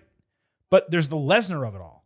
And the storyline they're telling with Lesnar and Heyman appearing, doing an open challenge, waiting for someone to confront. Can they have Lesnar do that by himself? For me, that'd be much better. Because the thing I talked about last week is that this version of Lesnar is way more boring than the cowboy guy that we had the last time he had a full-time run in WWE leading into his exit at SummerSlam. If we can get that Lesnar back for these open challenges where he stands in the ring, says something, no one shows up, then eventually someone does confront him, great. But if we're rocking with Heyman coming back and working with Lesnar, but then not being part of Vision, that doesn't really make any sense. So they're really going to have to figure that out. There was one last part of this. Jimmy Uso against Austin Theory, a scheduled match. Uso beat the crap out of Theory as soon as the bell rang, but when he climbed the top rope for a splash into the announce table, Logan ran inside, took the bullet, and that led to a DQ. The match went less than 3 minutes. Jay saved a 2-on-1 beatdown, sliding a pair of crutches that he clearly didn't need into the ring, and they hit a 1D to kind of clear everything. As much as I've praised the first two segments involving the Vision from Monday night, this straight up sucked. It was the second worst segment on the entire show. You know what? It might have been the worst segment on the entire show. If you're booking this match and have a 2-on-1 advantage, put Theory over. Give him something so we have any reason to believe he's legitimate. That didn't happen. Then Vision doesn't get the best of Jimmy for the beatdown. Jay comes back right away with a tiny bandage on his head, seemingly working well despite not being able to compete 48 hours earlier. What I said about Uso's Vision a few minutes ago, it came to me in the moment. Even if that is the actual build for Mania, Raw was 47 days out. Why would you start the build to Uso's Vision immediately when you can let Jimmy get his ass kicked? Now they've presumably taken out both Usos and they have a reason to truly hate them and get into it further next week. On top of that, I'm not even sure US viewers were told a challenge was made and why this match was happening outside of Jimmy briefly beating him down in the parking lot. So this did not work for me at all. And I'm going to correct myself. I said it was the second worst part of Raw. No, this was the worst part of Raw on Monday night. No, don't like that. It was definitely the worst. It didn't make any sense. The only positive is that between this and the entrance during the commercial, we got to hear Austin Theory's theme, his new theme, which is really good, and we never get to hear it. It's been incredibly inconsistent, but at least we did hear that. But like, I don't understand the point of this. Why can't Theory just get a win? It's Jimmy Uso. Jimmy Uso. It's Come on. fine. And I had thought, but I was looking it up while you were talking. I thought Jay had come out with like a boot on his foot or something like that, but I'm looking through the photos and no, he didn't. It was nothing. Nothing. Well, he's fine just after an elimination chamber that he apparently couldn't compete in. Exactly. Strange. He can jump in the ring, hit a 1D. If he limped out on crutches, gave them to Jimmy, and Jimmy beat them away with the crutches by himself while Jay was limping, okay. Like, I could at least accept the logic there. But this was messy. I know that it was a quick turn and they had to make a bunch of changes because Bronson Reed got injured. It makes all the sense in the world. But if you're telling me the Vision, and they didn't say this for sure, if you're telling me they're the ones who attacked Jay and they're not going to put it on Sami Zayn like we were hoping, coming out of everything that happened Friday night on SmackDown, that is going to be massively disappointing. Now, Chris, you mentioned that you were able to watch the Theory promo because you were watching Raw with NordVPN, as was the Silver King. I actually tried to double back on a couple of things from Raw here Tuesday before we taping the show without first signing into the VPN, because I was like, why should I go through all that rigmarole just to pick up what a move was called? Or I wanted to see, frankly, the way Jackie Redmond looked so I could make a decision on whether to give her the Hey Now championship. No matter how much I fast forwarded, it refused to let me see any real content until I watched 7 straight ads. This is on a replay, mind you, not the live show. So I had to flip onto my VPN just to get a couple notes clear for the Getting Over Wrestling podcast. And that allows me to remind all of you that whether it is Raw, SmackDown, NXT, or premium live events on Netflix, the Silver King and Vintage, we are all in with NordVPN. It's easy to set up, a drastically better viewing experience. You get the same high quality streams, except they become commercial-free shows. All you have to do is sign up at nordvpn.com/gettingover, open the app, quick connect to another country like the United Kingdom, open Netflix, and watch the program. One NordVPN account. It can be used on 10 different devices, and this is going to be crucial for WrestleMania 42 unless you have one of those ESPN Unlimited plans. To get the best discount, go to nordvpn.com/gettingover. Our link will give you 4 extra free months off the 2-year plan, and there is no risk. Nord has a 30-day money-back guarantee. So improve your WWE viewing, save some money, browse safer online, and get the best discount at nordvpn.com/gettingover. We love having NordVPN as the official sponsor of the Getting Over Wrestling podcast. Now, Chris, we have already covered a lot coming out of Elimination Chamber and from Raw and SmackDown, but we have plenty more to go through. And we're going to get to all of it right now by breaking down the good, the bad, and the ugly. Hey, yo. Survey says one more for the good guy. Say hello to the back. Don't sing it. Bring it. Real quick one to start. Aleister Black and Zelina confronted Randy Orton, wondering if the black mass he took last week woke up anger inside of him. Orton told Black he doesn't even know what's going on in his own head, but the voices keep talking to him, and he can flip the switch whenever he wants. Orton promised to find Black after the chamber, to which Black said they planned it that way.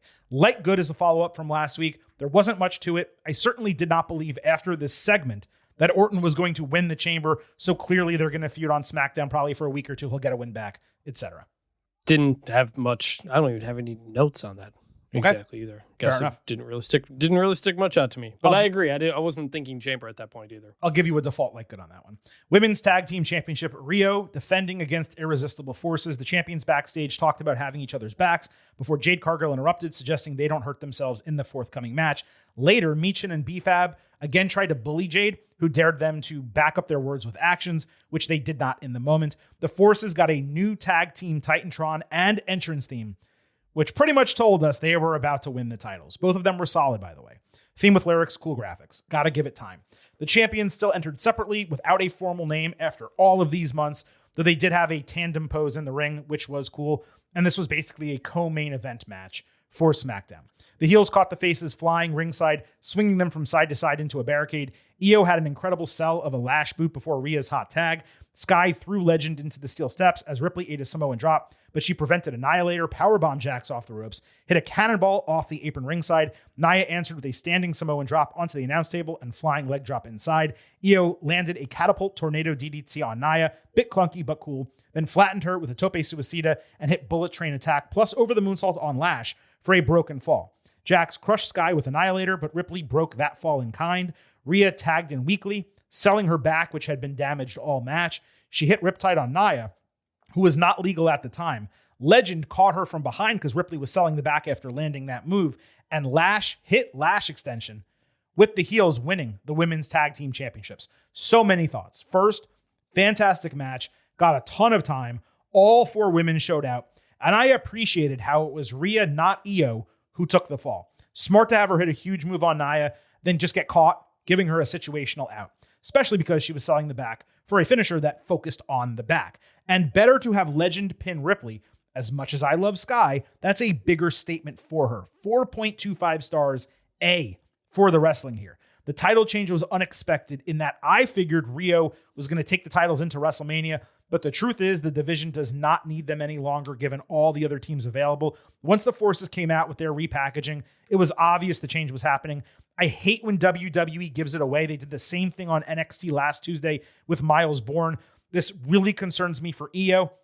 I figured among the reasons they lost was to free Rhea up to win the chamber and face Jade. If so, then I wondered, what the hell is Sky going to do? Perhaps the Asuka match, maybe Julia for the United States title. Asuka would make the most sense. We will see. You cannot leave Io off the show. Concerns aside, easy good. Nia deserves another title run. It's great elevation for Lash in her rookie year on the main roster. The match was great. The decision was correct.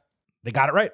It's such a testament to the strength of the women's tag team division that we just said, yeah, you can take the belts off of Rhea and Io. The division doesn't need it.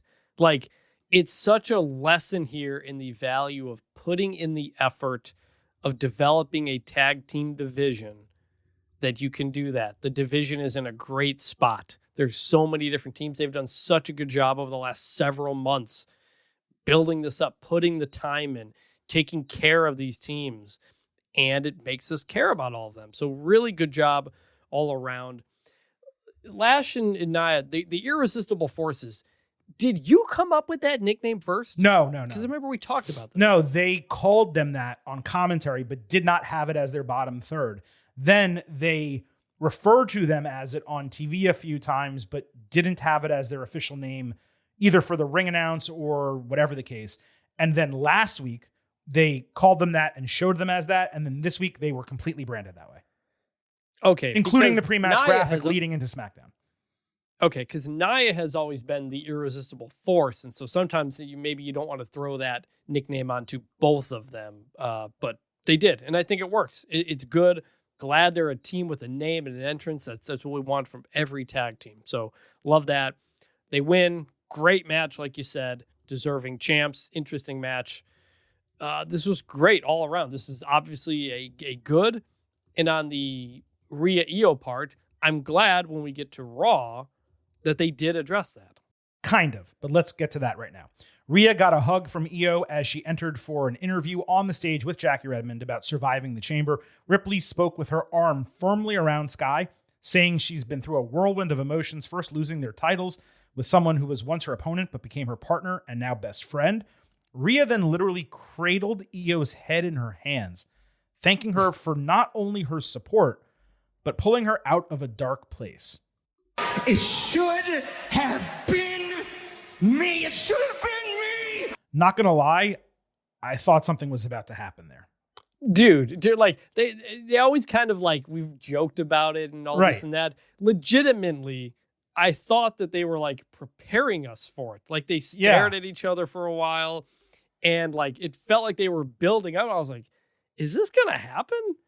And it did not. It did not. They are apparently still just roommates as things go. But there was definitely a purposeful effort to lead our minds in that direction. As you said, no problem for the Silver King. Tease me with that all you want. Io said Rhea did the same for her, and she's proud that Ripley again proved mommy is always on top. She told Ripley that she'll be okay by herself on Raw. It is up to Rhea to win the WWE title at WrestleMania. Ripley then spoke into the camera saying she would confront Cargill on SmackDown before guaranteeing she walks out of Mania as champion.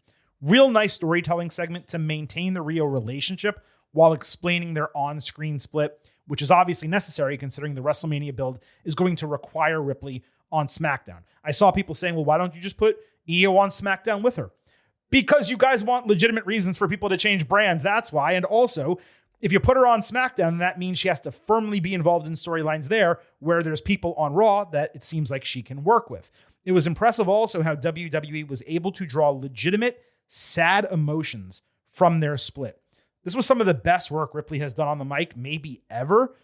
Given their closeness, I remain seriously concerned that Io is going to wind up as cannon fodder for Jade to get under Rhea's skin. If you have her in this segment, someone who Ripley clearly cares about to a significant degree, maybe not as significant as we thought they were going for, but to a degree that she's hugging her, putting an arm around her, cradling her head in her hands. You're telling me that they're not going to have Jade attack Io at some point on Raw on the road to WrestleMania?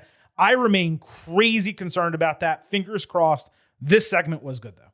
Yeah, if that happens, we'll get to it. But I view this again as effort and attention to detail in the tag team division, where you are saying, all right, one of these tag teams is taking a pause, and we're going to tell you and show you, and not just it happened and there's no follow-up or explanation. It's just like, it's a little thing that continues to just validate everything that's happening in the tag team division. Not just when a team comes together, but when a team takes a break. So I appreciate and that. Validating everything that we've been saying for years about the way they need to book this division. Yes. Did you grade the segment? I forget. Good. Yes, really good. Liv Morgan cut a well-shot taped promo on Stephanie Vaquer, full Raw is War vibes, other than her speaking longer than those women did for a year in this one segment. Liv said Stephanie tried to embarrass and judge her, but Vaquer doesn't know Morgan's struggles and where she came from. Liv bragged about having the privilege of being recruited by WWE at age 20 and training in the Performance Center, calling herself a star, as opposed to Vaquer, who got rejected by WWE and learned to wrestle in a flea-infested mud hut. Morgan said their different paths are because Liv is a star and Stephanie is not, which is why Vaquer can only dwell on her past. Morgan credited Vaquer for being talented and a great champion, and therefore she promised to give her the privilege of wrestling someone with her pedigree on the grandest stage of them all at WrestleMania. Excellent promo by Liv. It was weird that she didn't punctuate it with "watch me" at the closing. It just ended. There was a blank space. I thought she was going to say those words. Unfortunately, the sound mixing was bad, and parts of what she said were really tough to hear because the background music was so loud. I was also a bit uncomfortable with the flea-infested mud hut line, simply because Vaquer is Chilean. But Morgan is a heel. She's a total evil bitch in character, has been for years. And that was a seriously insulting line. I certainly don't believe there was racism meant by it. I imagine it was cleared, especially because it was taped and it aired in this manner. It came off to me more like classism and privilege. And I wish people had more media literacy to discern the difference.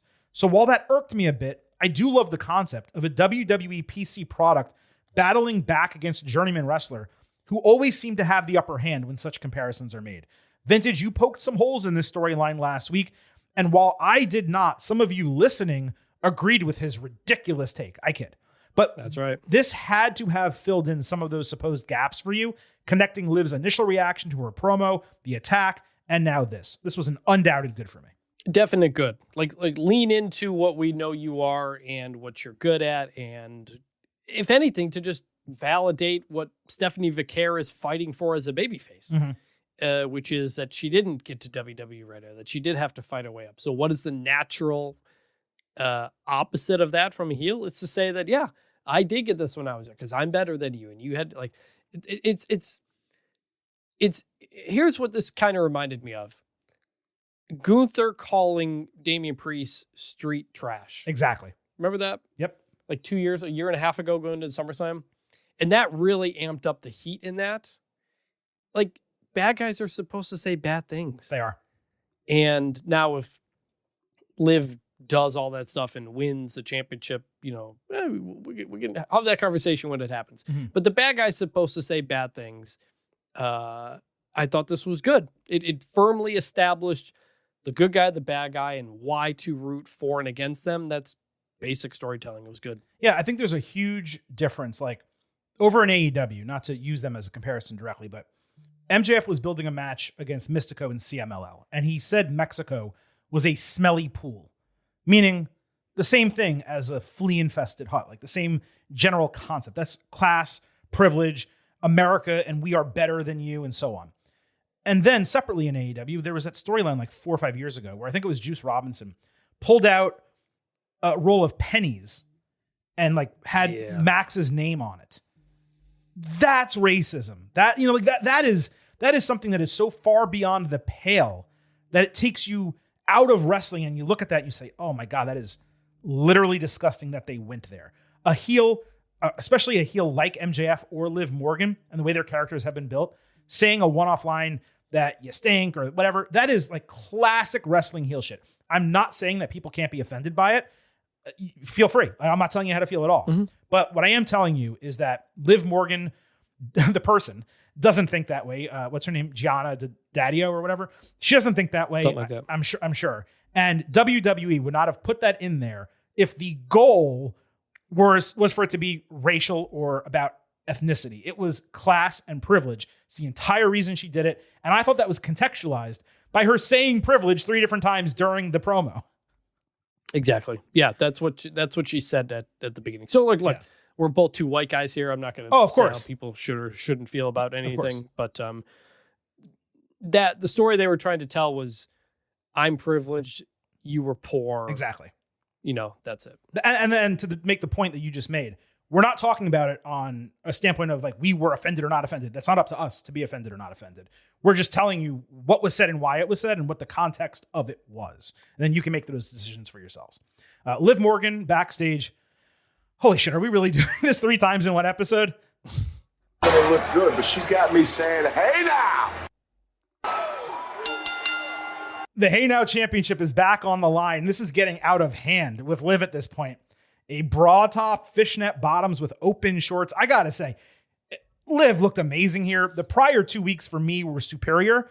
So if Jackie just won the title with, outdoing those prior Liv Morgan looks, I don't think we can put Liv back over here.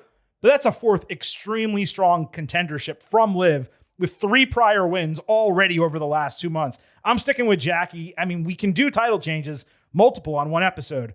And Liv was, again, an extremely strong contender. I think she might have come close to beating herself, possibly, from her prior title reign. But I'm going to keep it with Jackie Redmond for this week, Chris. What about you?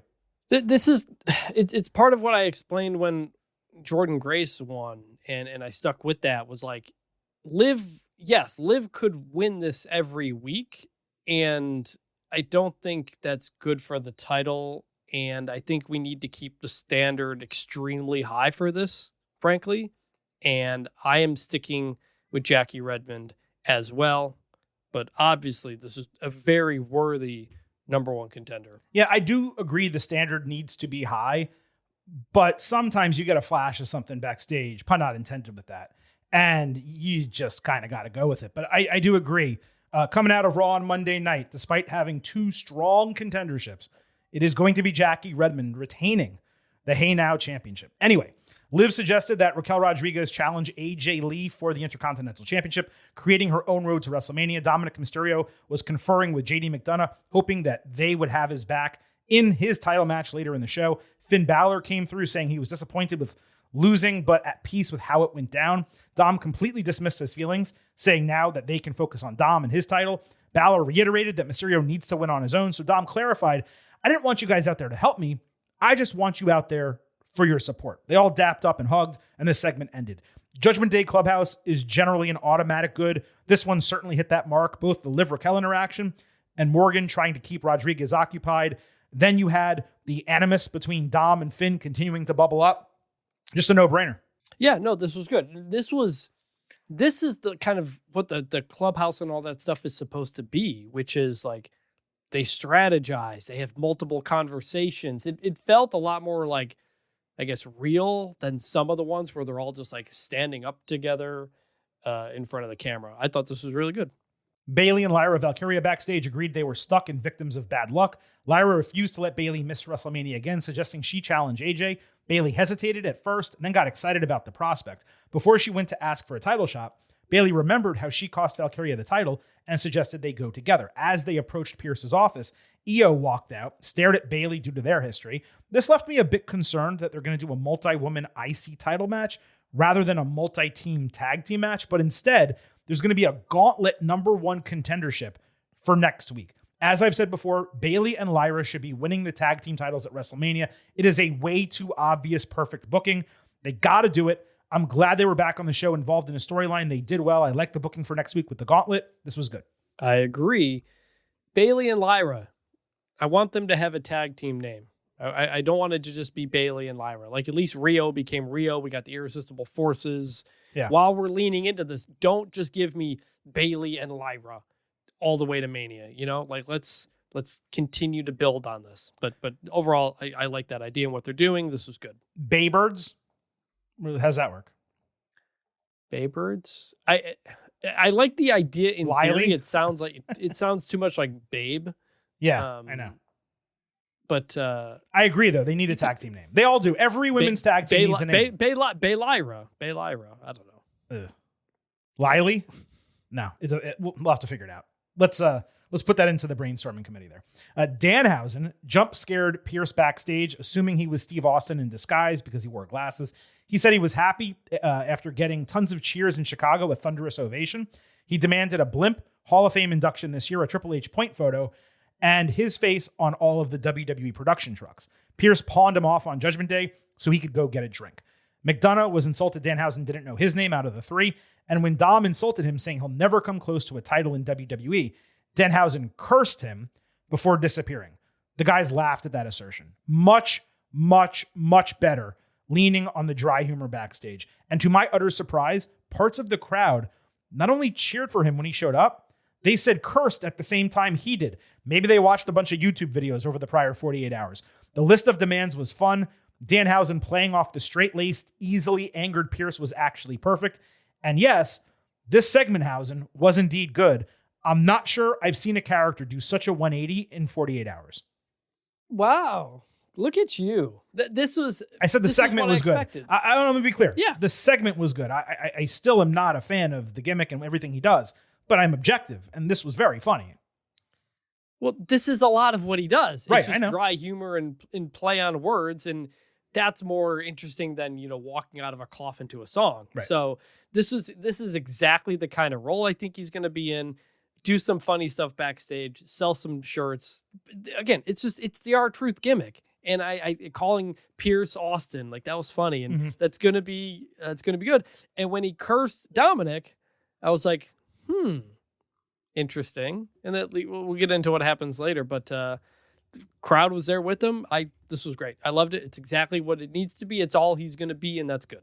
Javon Evans got a commercial break promo, getting the crowd super hype, putting over pretty much everyone in the chamber match except for Logan. He said he'd be watching the Intercontinental title match because he was firmly focused on that. Huge crowd reaction to every part of his promo. Annoying to me that he got relegated to the break again, but the dude was just in the chamber and Raw was absolutely loaded on Monday night. I'm going to allow it for 1 week. Good. I will give it a good as well. Intercontinental Championship. Dominic Mysterio defending against Penta. There was a fire promo literally from Penta earlier in the show before the match. Didn't say anything worth mentioning other than promising he would win the title. Dom landed a new signature move, which Cole called, I'm pretty sure, 2 different things in succession. Something omatic. It was really weird. But after that, 3 Amigos got halted. He hit a DDT on the ring apron and tied Penta's mask into the ropes during the break. Penta answered with his corner handstand, a trap super kick, and a backstabber off the ropes. A couple surprisingly clunky spots in the sequence. They got back on track as Dom countered a Mexican Destroyer into a Michinoku driver. He added a 619, but Penta caught his arm during a frog splash, immediately hitting the sacrifice and Penta driver for a great false finish. Penta sold a separated shoulder as he got run through the turnbuckles. Dom demanded the bell hammer from his guys who were seated ringside. JD grabbed it. Finn took it away, argued with JD to let Dom do it by himself. Penta took out both of them with the Tope Con Hero. Dom countered a Mexican Destroyer with a drop toe hold, but Penta avoided the 619, hit a Mexican Destroyer, and won the Intercontinental Championship. This was an awesome moment with Penta. Tons of pyro to celebrate. So well-deserved considering the run this guy has had since joining WWE and retroactively making it understandable why he has not teamed with his brother yet. Borderline 4 stars A-, 3.75 stars B+ type of match. Left a little bit to be desired because we know what these guys can do. We've seen it before, but the booking was perfection.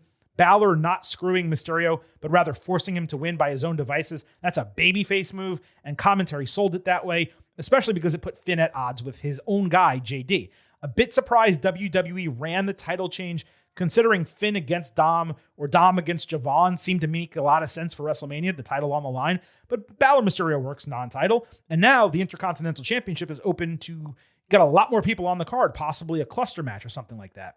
Super easy good. Congratulations to Penta, and a worthy main event match on the show. And Danhausen's curse is 1 for 1. Indeed. And if you don't know Danhausen, the bit is he curses you, and then something bad does happen to you. Like, it's not, he doesn't just say it for a laugh. It usually plays out that way. Right, so but not necessarily like because of his curse. It works out that way, basically. So yes, it seems it seems like his curse works, but it's really just happenstance and coincidence. Yes, but I guess I would say historically the cursing is built strong. It usually pays off. Yeah. So you could almost say it's kind of like Game of Thrones or House of Dragon or Knight of the Seven Kingdoms, when someone like has a dream of something happening and it does, right, but it's not the way you thought it was. Kind of like that. So that played out as well. Great match. Happy for Penta. All of this kind of stuff. I'm giving the segment a good. I'm just surprised it happened here, you know? Like, to not have Penta, to not build Penta up into a WrestleMania where he wins it, where you tell the full real story that Corey Graves again mentioned here after he won, which was sleeping on the streets of Mexico City and blah, blah, blah, blah, blah. Now, if you think Penta's going to be a world champion, maybe you save it to them, but it felt like there was just an opportunity to, it kind of came out of nowhere. I mean, I'll counter with the point that it's great to have title changes on TV. Yeah. And there's so much time before WrestleMania. For it to be Penta's first one. Yeah. I was just kind of surprised it happened here. Not bad. I was just surprised, but still giving this a good for sure. I mean, it's possible it's happened in this way at this time purely because of whatever the WrestleMania plans are, require Dom not to have the title. Like, or require Penta to have the title so they can do a multi-man match and get a bunch of people on the card. We've seen that many times before. So, that is the way I kind of categorize it, at least in my head. I might be wrong about this, but I was thinking, I believe this is Penta's first major American title, singles, because he had tag team and trios titles in AEW. His first major American singles title since he won the TNA championship randomly in 2018 and held it for 1 month. That's when I first learned about him, because I never watched Lucha Underground and I didn't know a lot about Mexican wrestling. So when he won the TNA championship and I watched the match, I go, this guy is incredible. And then I went back and watched a lot of his matches and learned about Lucha Underground. I still haven't watched that. I want to. But it's insane that he never won a singles title in AEW. One of the reasons I was excited for him to come to WWE was not just to wrestle with his brother, but for him to actually stand out and be given an opportunity like this. He was something like 0 for 6 or 0 for 7 for singles title opportunities since joining WWE. This broke through. I'm happy for the guy. He seems like an awesome individual, and this was well-deserved. So it was a real feel-good moment Monday night. Mm-hmm. We had Dragon Lee against Gunther. Lee attacked Gunther during his ring walk and had the upper hand for a while Gunther put him into the timekeeper's area with a back body drop over the barricade. Great-looking spot. I got a bit distracted during this match because the aqua in Dragon's mask didn't match the green in his tights. I know that's a weird note, but I digress. Fans did the first main roster Dragon Lee chant that I can recall. Gunther countered both Dragon signatures, landing a modified Emerald Flosion. Great call live by Corey Graves. Plus 2 power bombs, only to pull Lee up from the canvas during the ensuing count. Gunther added a Kevin Owens-style apron powerbomb, and then a 4th powerbomb into the announce table. He let the count get to 7 before attempting a 5th powerbomb ringside, but Dragon countered him into a last gasp ringside code red, and he got an 8 count out of that. Dragon followed with a torpedo-style tope suicida and Operation Dragon ringside for a 9.9 count. He continued rallying inside. Gunther stopped Operation Dragon cold, put him in a sleeper hold, purposefully ripping off Dragon's mask in the process for an immediate tap out and the win. Expert level work by both guys here. Absolute perfection in terms of wrestling, crowd work, storytelling, both within the match and in the longer term. The mask removal, doing it in such a disgusting, insulting fashion. I could see that leading to a Rey Mysterio match at WrestleMania. We've all seen wrestlers do that a bunch of times. I'm not sure I've ever seen it done to force an immediate tap out. That way a match can end, because you have to cover your face or put your face in the mat, and you can't keep wrestling if you don't have a mask, if you're a luchador. And credit to Gunther too, because in reality, as soon as he pulled that mask off, he put his arms over Dragon's face rather than forehead and chin so that they would actually block his face.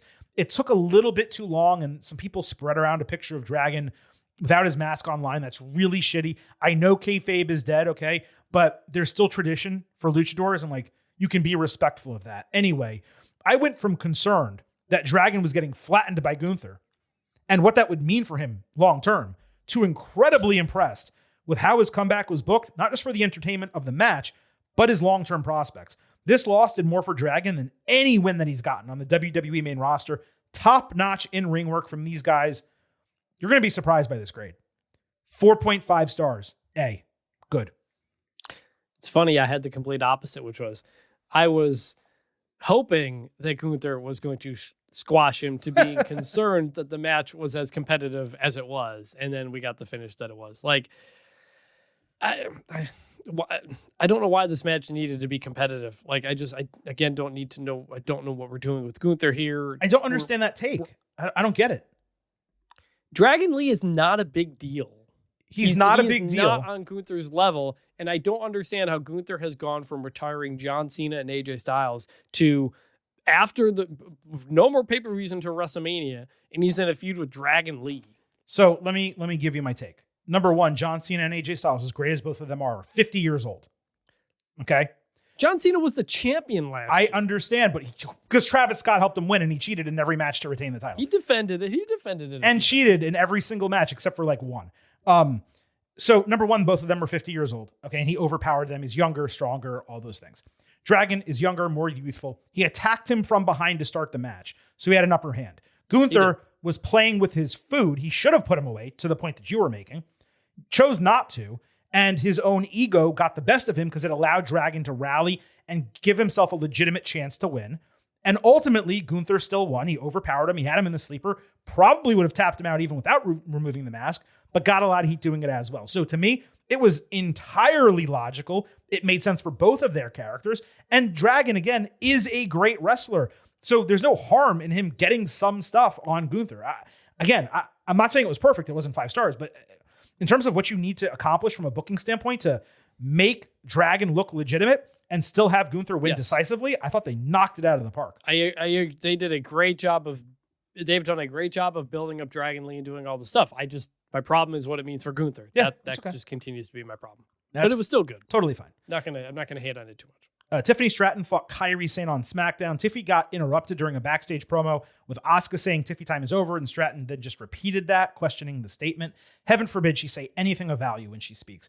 The best part was Kairi questioning whether Tiffy was a jellyfish, considering all the strands on her dress. It got the loudest audible laugh I've heard from the crowd for Kairi to this point. Chelsea Green joined for commentary. She barely spoke, which was odd. She did have one really good line. Before the bell, Asuka cut a rant promo, deciding that Sane would take her place so she could rest. Stratton fell on her own, trying prettiest moonsault ever when Sane was supposed to prevent it herself. Tiffy did a nice roll-through basement shotgun dropkick, only to eat a counter DDT on the ring apron. Stratton then shoved Sane off the top rope into Alba Fire ringside. Awesome-looking spot.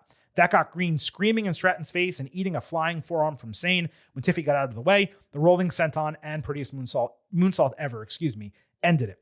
Much better match than Tiffy Alba next week, though Stratton was again rough in multiple parts. Not as rough. Bit surprising to have Sane get an excused loss when she's been booked as the regular loser in the Kabuki Warriors. This to me was more surprising than the way Dragon was booked in the prior match, and I didn't even plan it that way. But I appreciated it just considering that I want Kairi booked stronger, and she was excellent in the backstage segment earlier. I don't have designs that it's going to happen, but you never know. Fun stuff, got plenty of time, and I like that Stratton is no longer pure blonde. Like, she's showing her roots. It gives her less of a Barbie doll look overall, and that's important because that was kind of passé. Good. I don't know if it's technically showing her roots. I'm looking at a picture right now. It's just there's darker shades in it, and it does, I think, look better. Also, not worth a hey now, but I had written down in my notes, she looked a lot better with more understated gear. Mm-hmm. Like, I think a week ago, she was wrestling with like pearls and all this stuff on. This is a much more simpler look and like the bell-bottom pants and stuff. I actually thought the gear was pretty. Before you give the rest of your take, I actually had a note on the gear. So I don't know if she was honoring Michelle McCool or it's something she's doing on her own or a combination of the two. She has crosses all over her gear now. There were a couple of them during SmackDown. The gear she wore for Chamber, I counted at least 10 different crosses. And it's possible I missed others. I make no dispersions on anyone being religious. You do you. But it did come across as a little bit much, them being everywhere all over her body. Did you notice that? I didn't count them, but that's a lot. That's a lot of crosses. Anyway, but what's your take on the segment? Looking here, I'm counting 1, 2, 3, 4, 5, 6 on her SmackDown gear. So yeah, I mean, okay. So there you go. It's probably if there's any angle at which you are looking at her, you'll see it. So I'm just saying it was a lot. I'm not again, no dispersions. I'm just saying, you know. Mm-hmm. Anyway, I thought the match was good. They got time. Chelsea on commentary, not as much as you wanted, but I like the way they got her involved at the end. I'm glad they still have her. Again, I'm glad she's still out there and doing things. Clearly, they like her. They want her to be in the minds of people. They're pushing her in different ways.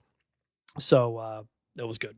Back over on Raw, Asuka backstage yelled at Kairi for not being in the chamber, helping her win. Sane reminded that Asuka praised her last week, saying she didn't need to win. But Asuka immediately screamed at her more and more and even grabbed her around the neck. Kairi stood there catatonic. As AJ Lee walked up, checking on her, even the Kairi yell didn't startle her. It affected AJ, though. She did the jump scare on behalf of Kairi to continue selling the gimmick.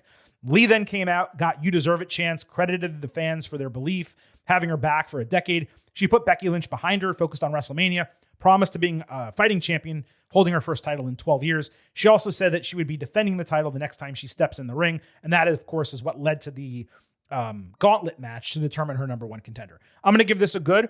It was AJ's best promo since her return when she talked about mental health. A bit start and stop, too many pauses for my liking, but she got her point across and sounded like a champion. I was surprised not to see Becky here, and I can't imagine they're actually moving on from Lynch, but this did work. The brief Asuka Kairi segment was also good, following up on what happened on Friday and exacerbating the issues between them to what appeared to be a near breaking point. So I guess technically that's a double good for Asuka Kairi and also AJ. Yeah, it was good. I kept thinking someone was about to interrupt her, like with the way she was talking. It kept seeming like she was like leaning into waiting for someone to do it, to the point where I was thinking, wait a minute, are we about to have Paige return and take the title off of AJ, just like has happened after WrestleMania 30? Would have been awesome. She made her debut. I was like, Paige, Saraya, like literally, like that was what my brain was going back to, with the way that she was kind of hinting that somebody was going to come out, and then they just didn't, and that was it. I was like, oh, okay. So it was fine. It was good.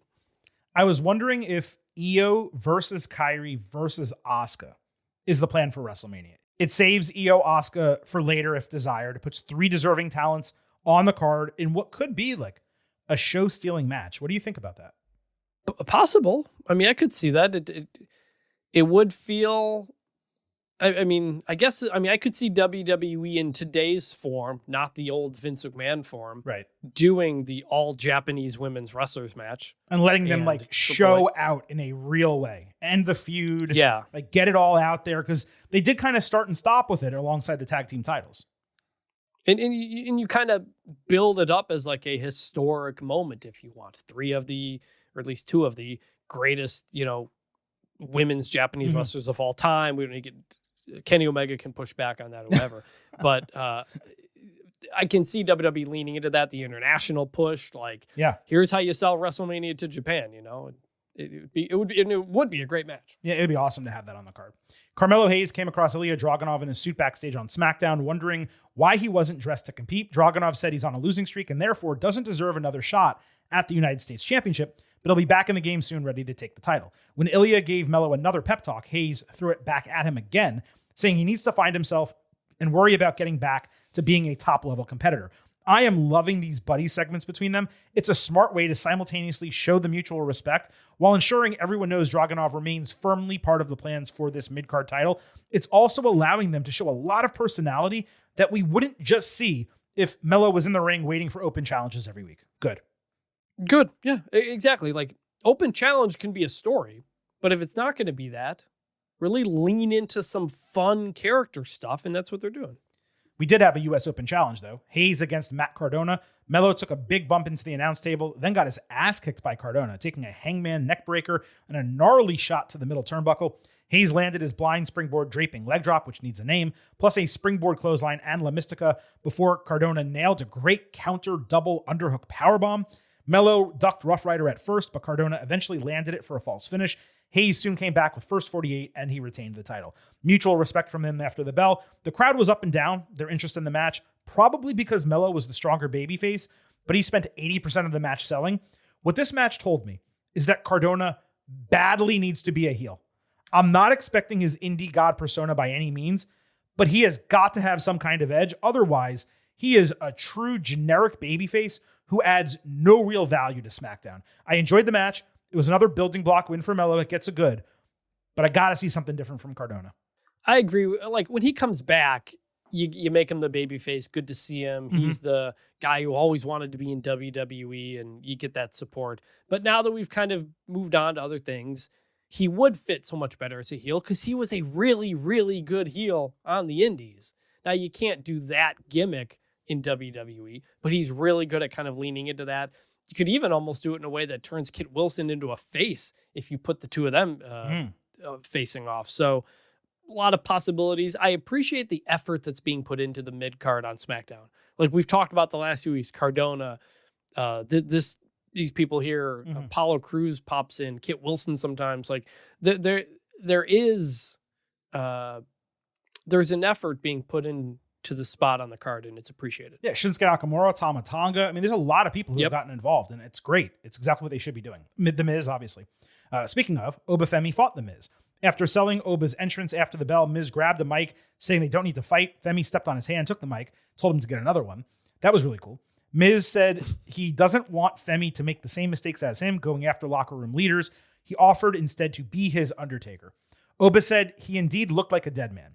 Miz continued his pitch, so Femi surveyed the crowd, then told Miz he's dying tonight. Nearly 4 minutes after the bell rang, the match actually began. Oba used his power to prevent skull-crushing finale, landing his long toss and fall from grace to win in 1 minute of action.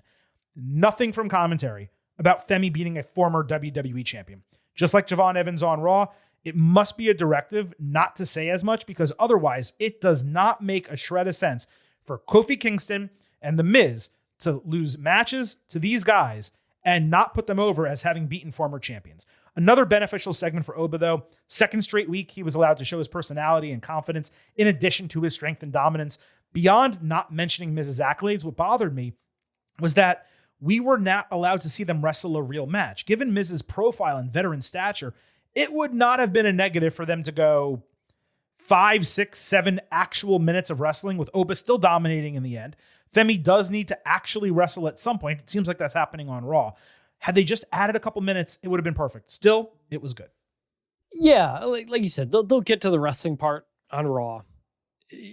I understand the idea of doing these Oba Femi character segments because he is a captivating guy when he talks. And I keep making the comparison.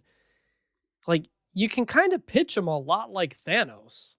Like, Thanos is big as in intimidating, but he's also incredibly witty and smart. And thoughtful. And thoughtful. So I get that. And I love the way he delivered, Mike, you're dying tonight. It was such a great, like, that's not his catchphrase, but I was like, man, that could be a catchphrase or something like that. So I've been mixed on some of the Oba stuff, but I am giving a good to this one, especially because we know what's coming. Enraged over the way Oba has been disrespecting him of late, Rusev interrupted Raw, stood on the announce table, saying it was clear they wanted to fight one another, so they should just get it done. He refused to leave until Oba answered. Femi did that immediately, coming out in street clothes and dress shoes, which was a funny juxtaposition because Rusev was in full gear, these tiny little shorts. After a brief face-off, they started exchanging blows, and you knew what was happening there. Oh, we got two big meaty men bumping me tonight. Rusev hit 2 Machka kicks that rocked Femi for the first time, but Oba answered with an almighty spinebuster and an elimination over the ropes. I'm glad they didn't do a sudden match without direct build, especially because Femi has not gone toe-to-toe with someone yet, especially someone who is his size. It was nice to see Rusev get a real promo for the first time in a long time, and the match is happening next week. Good. Well, we did see Oba and Cody, so he has had a big single. I mean, since a full-time, like full-time, on the main roster type of deal. Yeah. Like, I actually, like, they've built this up for like 2-3 weeks now. And I really appreciate that. It's not like, oh, someone said something backstage and we're going to have the match that night and that's it. And then we're going to do another match the next week. Like, no, they have slowly built this up. And now they're going to have a big TV match. That is what you can do more on TV, especially with this time between the pay-per-views, is like, build some interesting stories that don't have to be the biggest thing in the world. Here's a thought I just had. Should they have sped this up, a week or two and put this on Elimination Chamber? They should have put anything on Elimination Chamber. They should have had Dominic and Penta on Elimination Chamber, or Oba and Rusev, either of them. Either match would have been fine on that show. Well, the Penta Dom thing would have been different because you had Finn wrestling. True. That night. Good point. But yeah, either way, the fact that this isn't just a one-off segment into a match, like, I'm really interested in it. And the big meaty men is the bread, the water, reinforce the ring post, all of that stuff. And they've made this feel like a big deal for a TV match, and that's good. This is Monday Night Meat. Jordynne Grace fought Candice LeRae over on SmackDown. Johnny Gargano was wheeled on a road case backstage before walking down to the ring depressed and ultimately planking first on the ring apron and then on the announce table. Grace hit a delayed vertical suplex into a jackhammer. Gargano then sat up and started sulking around the ring, walking down the ramp. That distracted LeRae, allowing Grace to hit a rolling forearm and a pump handle German suplex bridge for the win in 4 minutes. Woof, not great. I wasn't surprised that fans were cold for the match, considering Candice never wrestles and Jordynne has been given nothing. But for them to only go 4 minutes, a third of the focus to be on Johnny, and Grace to only win because LeRae was distracted by her husband, who the hell came up with this booking concept? It literally benefited no one. Beyond that, the presentation of Grace is leaving a lot to be desired. She should be the Juggernaut by nickname. I know that might be difficult because of Marvel and whatever, but she should be beating the shit out of people. And her entrance needs to start with a siren, not that incredibly dumb, "this is not over until I win," whatever that dumbass line is. I was excited about this last week. I went into this match on SmackDown saying, I'm really glad Jordynne's going to be able to wrestle someone the caliber of Candice so she can show what she can do. And they didn't even do that because it went 4 minutes. This was so disappointing, bad. It's like the example of almost like 50-50 booking within a match. It's like you can't make Jordynne look good. You got to give an excuse to Candice. We also got to give some time to Johnny, and nobody is helped by this. Mm-hmm. Why can't Candice just lose? Give Jordynne Grace some easy wins here. Now, like, I have actually come around on thinking the Gargano planking thing is pretty funny. Like, they've really just kind of stuck with the joke where it comes all the way back around and it's kind of funny. But just stick with that, or like have him out there planking and she's trying to get his help and he won't help because he's stuck there, and she gets demolished by Juggernaut Jordynne Grace. Like, it's just like, it's so simple, but it's like they couldn't figure out what they wanted to put over more and nothing got over. Yeah, it's weird. They've stripped so much of what got Jordynne Grace over. And I understand that coming from TNA into WWE, she's reduced her bulk, right? And maybe changed her diet of, whatever kind of diet she was involved in. And that's okay. That's cool. And she's changed her look a little bit. That's okay too. And the theme being different because it's WWE, not TNA. Again, fine. But the siren should be there. The Juggernaut nickname or something equivalent to it should exist for her. Right now, you have a strong woman who's relatively diminutive, size-wise, height-wise, and she's not being given anything to really sink her teeth into. And when you finally give her an opportunity, she has a great match with Jade Cargill for a match with Jade Cargill. And then you have the ability to follow up with a technical showcase against Candice, and you don't give it to her. You have it end in 4 minutes. Yep. This is crap. It's not the way to do it. Uncle Howdy fought Solo Sikoa. Howdy got his full entrance, but for some reason, WWE is still not ending the music at its natural stopping point when the Wyatt Six debuted. They did it all the time, and then they just stopped doing it. I don't know how they make that production error every single time. Sikoa missed his spike ringside, drilling his hand into the ring post. Then he ran Howdy headfirst into the middle turnbuckle. He sold it perfectly. Spinning Solo and an Uso splash were landed after the break, but when he tried Sister Abigail, Howdy broke it with a mandible claw, only to eat a Samoan spike. Just as Solo was pouring it on with hip attacks, Howdy respawned, caught him with Sister Abigail, got the 1-2-3. He then regained the lantern from the normal championship pedestal, only for MFT to attack over the barricade and regain possession of it with the Six too late to save their guy, Uncle Howdy. So stick with me on this breakdown. This was shockingly good until the post-match. Not the most exciting wrestling, but they did work well together. The crowd was more engaged than I expected. Sikoa winning is the direction I would have gone, but given what they did with the lantern, Howdy had to come out on top. That's where I became extremely frustrated because this match was the perfect end to the feud. Nice and tidy way to wrap it up. Howdy gets the lantern, MFT keep the tag team titles, everyone moves on. Instead, it's continuing for no reason whatsoever. The titles are not even a second thought. They're basically off the show. These sides have already fought 4-on-4. Now the leaders have fought and there was a clean decision. What is there left to do? So I'm downgrading this to a light good out of frustration. I cannot imagine giving anything but bads going forward, but I'm not going to let 10 seconds of post-match change a segment that I did think was good, the match between them and the result. Well, I am. It's a bad. Fair enough. The only reason it's not an ugly is because it was a good match. But what the F are we doing? What is going on? I feel like I'm losing my mind.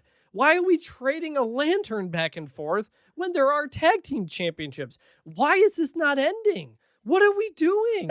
I texted you this. I was like, I feel like I'm going crazy. Like, stop this. Stop with the crap. What is this? I hate this. I hate this crap. Stop. Stop with the crap. That is one big pile of shit. I just cannot believe this is happening. You know, I don't blame you for giving the grade, and it kind of makes me want to change so I can play more sound drops for it.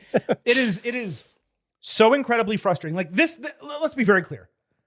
There is no acceptable way that this match is on WrestleMania, the 4-on-4. It cannot happen again. Oh, God. And it cannot be on that show. Enough bullshit last year with whatever that was with New Day and like the War Raiders, right? And then they did the Karrion Kross match. Wasn't there one with like Hurt Business involved or something like that a couple years ago? Like, there's been so many random shit matches on WrestleMania for one reason or another recently.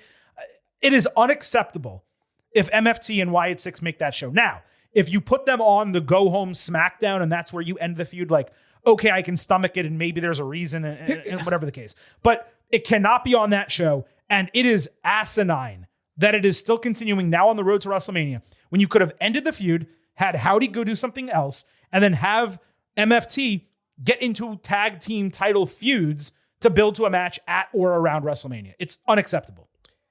What is the finish to the feud? That should have been it. I don't. Like, how does it even? Howdy regaining the lantern is the end. It has to be, and he had it.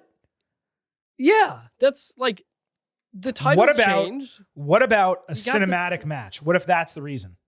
They're going to do something cinematic. Sure. I don't know. Get the Hardys involved from TNA. That can be the only way that it makes sense for them to keep going, to do something like that and put it on SmackDown. I just don't understand why they did what they did here then. Like, just don't do what you did on this show. Have Sikoa win and retain the lantern. And then... Yeah. Or like, have Cheat to win. Like, you literally ended it and then said, actually, no, we're not ending it. And so I'm just...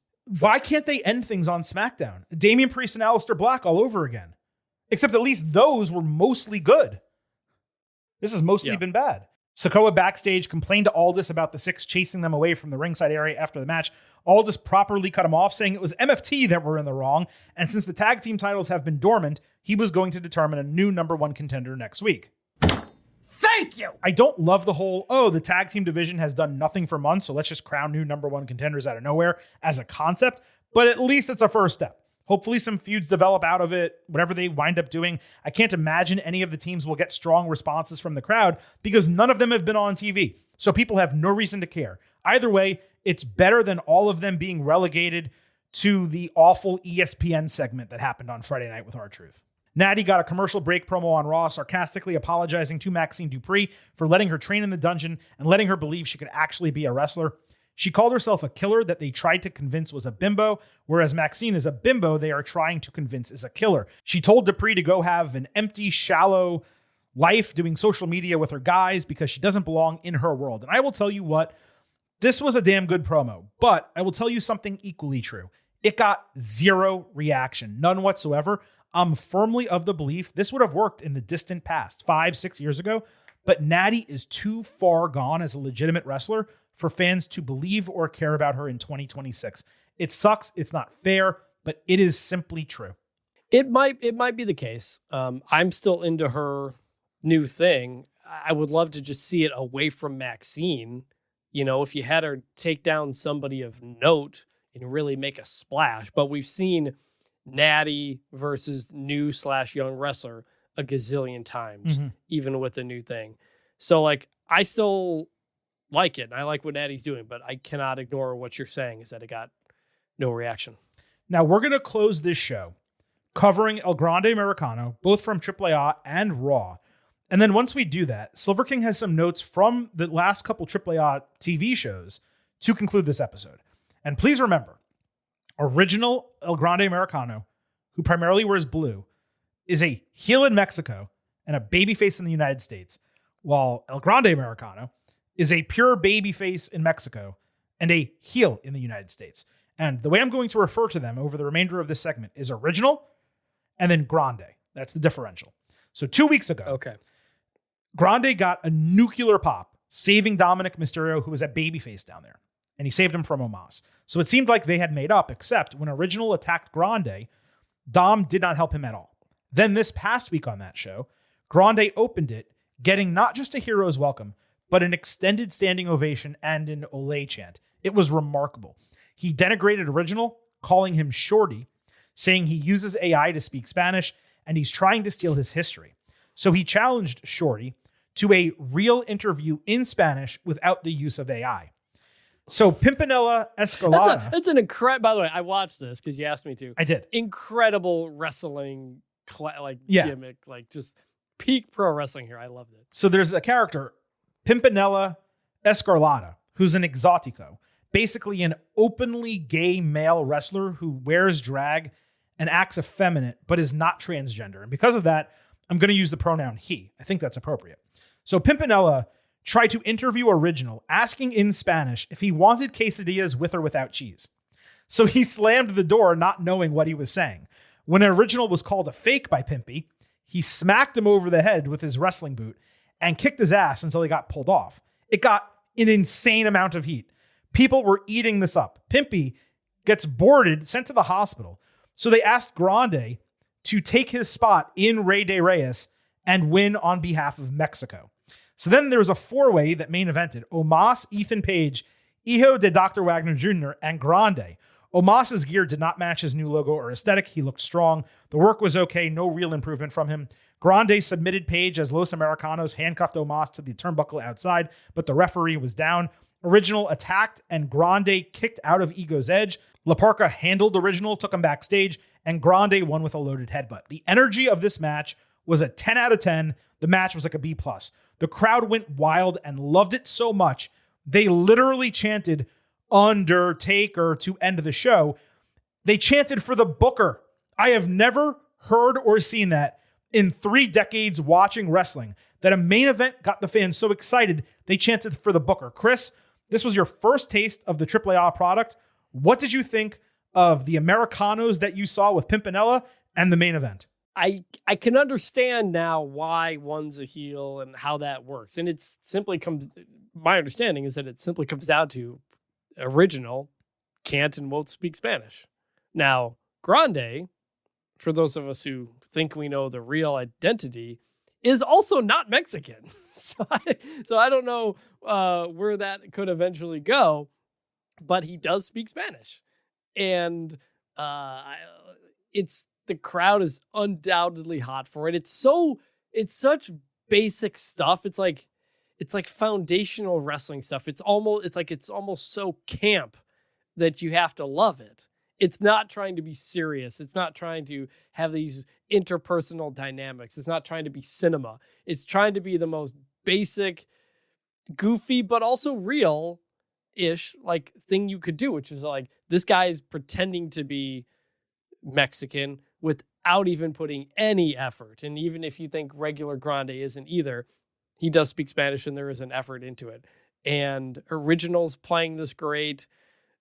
This was really, really entertaining. Like, this specific storyline is crazy over.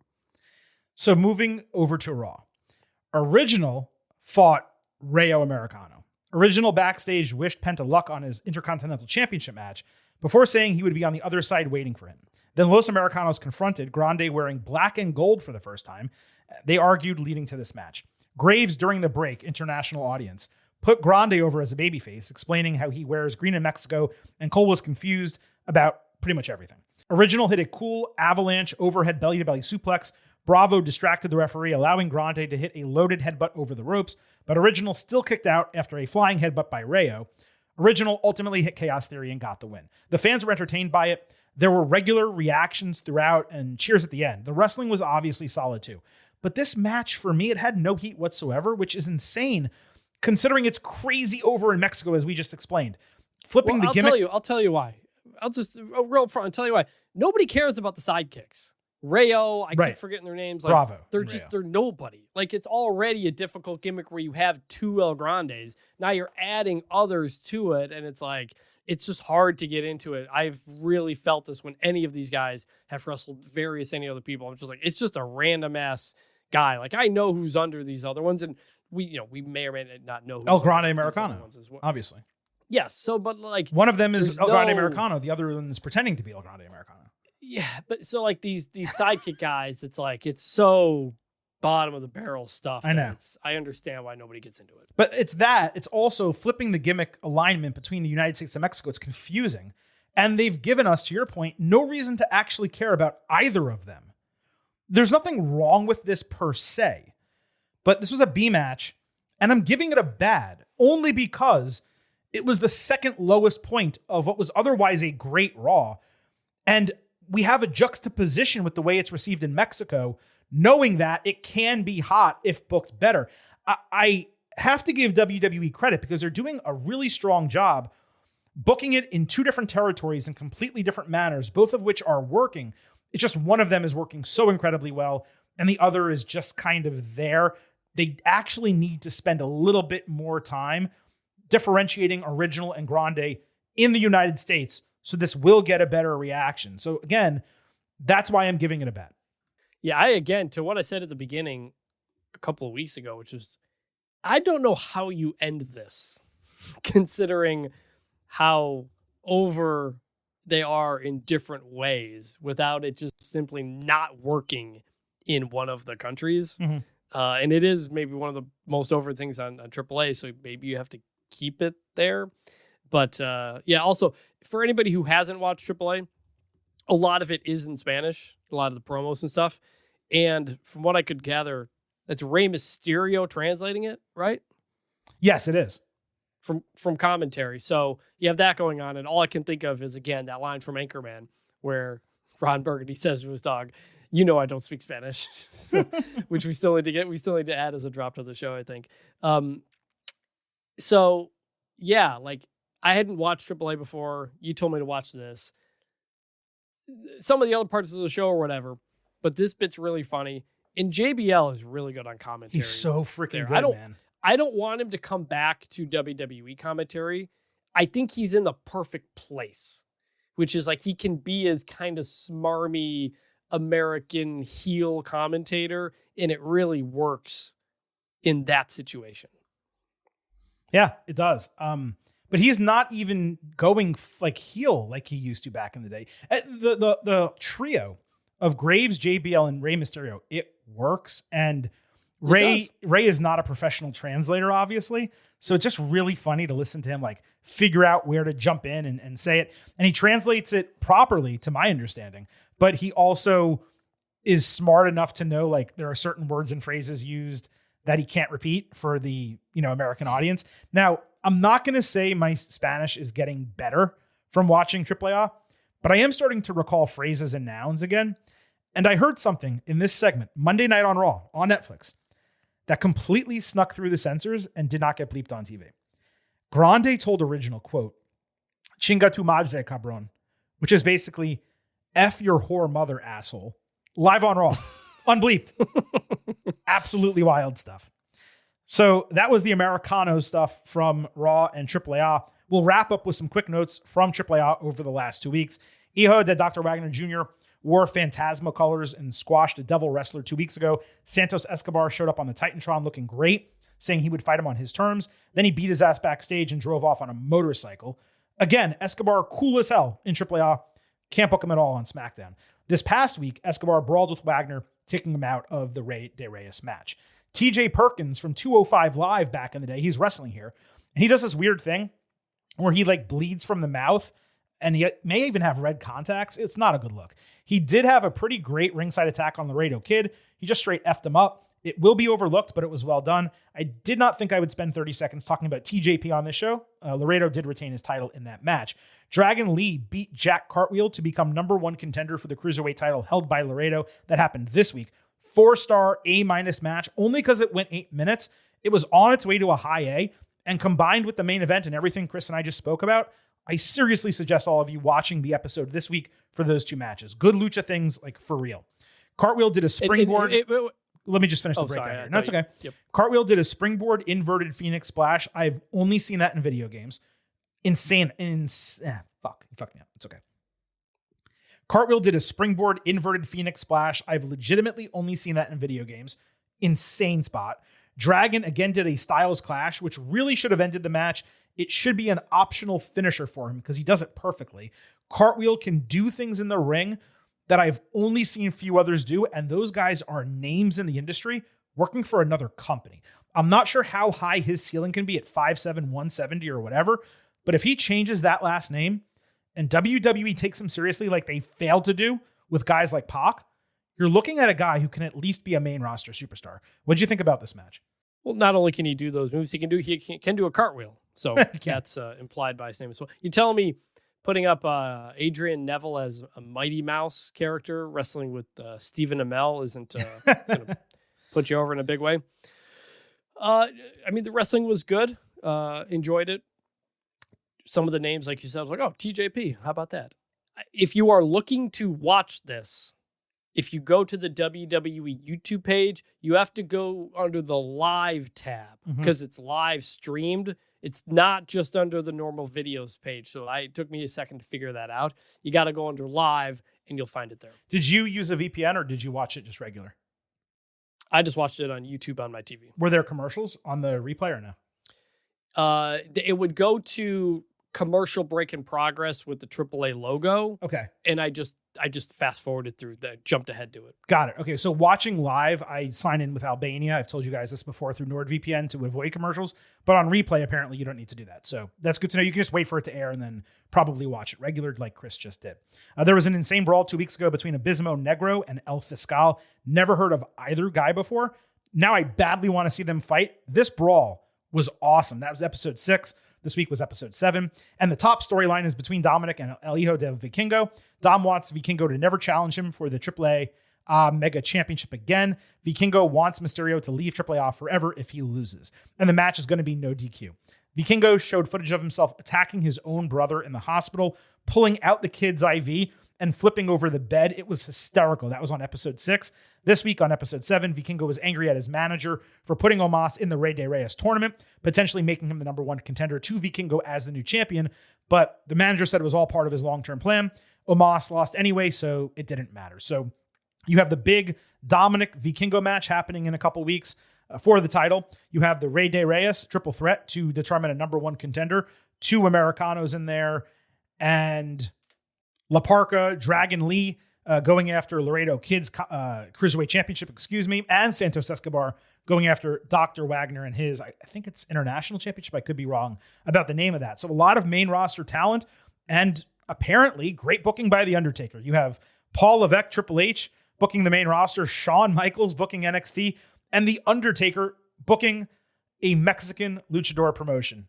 Wrestling in 2026, folks. That is where things stand in the world of WWE. It is absolutely wild. But as I've said before, I am enjoying AAA, and I believe many of you would as well. We're not going to cover it every single week here on the show, but we will do it as appropriate. Vintage, this was as loaded an episode as we've had in terms of different categories of things we needed to cover. We went long once again, and that is why I held off all of those 5-star reviews and new subscriptions. For next week's show, we will acknowledge all of you, I promise. On the way out, though, I do need to remind you.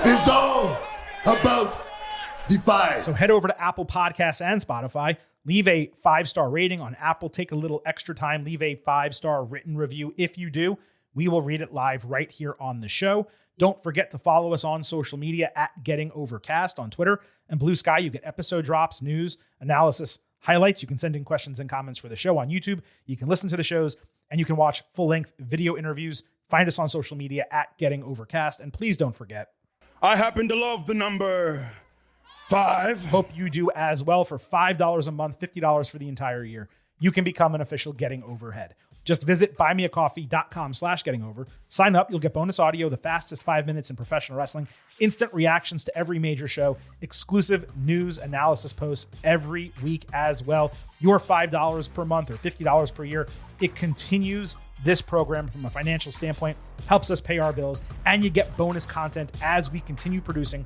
all of this performance-enhancing audio for your ear holes. Please consider subscribing. I mentioned earlier in the show, we also have a Getting Over Slack channel, and man, that thing is popping. During WWE TV, PLEs, AEW shows, you can find the link in our link tree on our social media accounts at Getting Overcast. All you have to do is click it, sign up, join the Slack channel. You don't just converse with Getting Overheads, you also talk to Silver King and Vintage as well. Thanks once again to all of you for listening to this episode of the Getting Over Wrestling podcast. For Vintage Chris Manini, this is the Silver King, Adam Silverstein, signing off and leaving you with just 3 final words. Bye for now.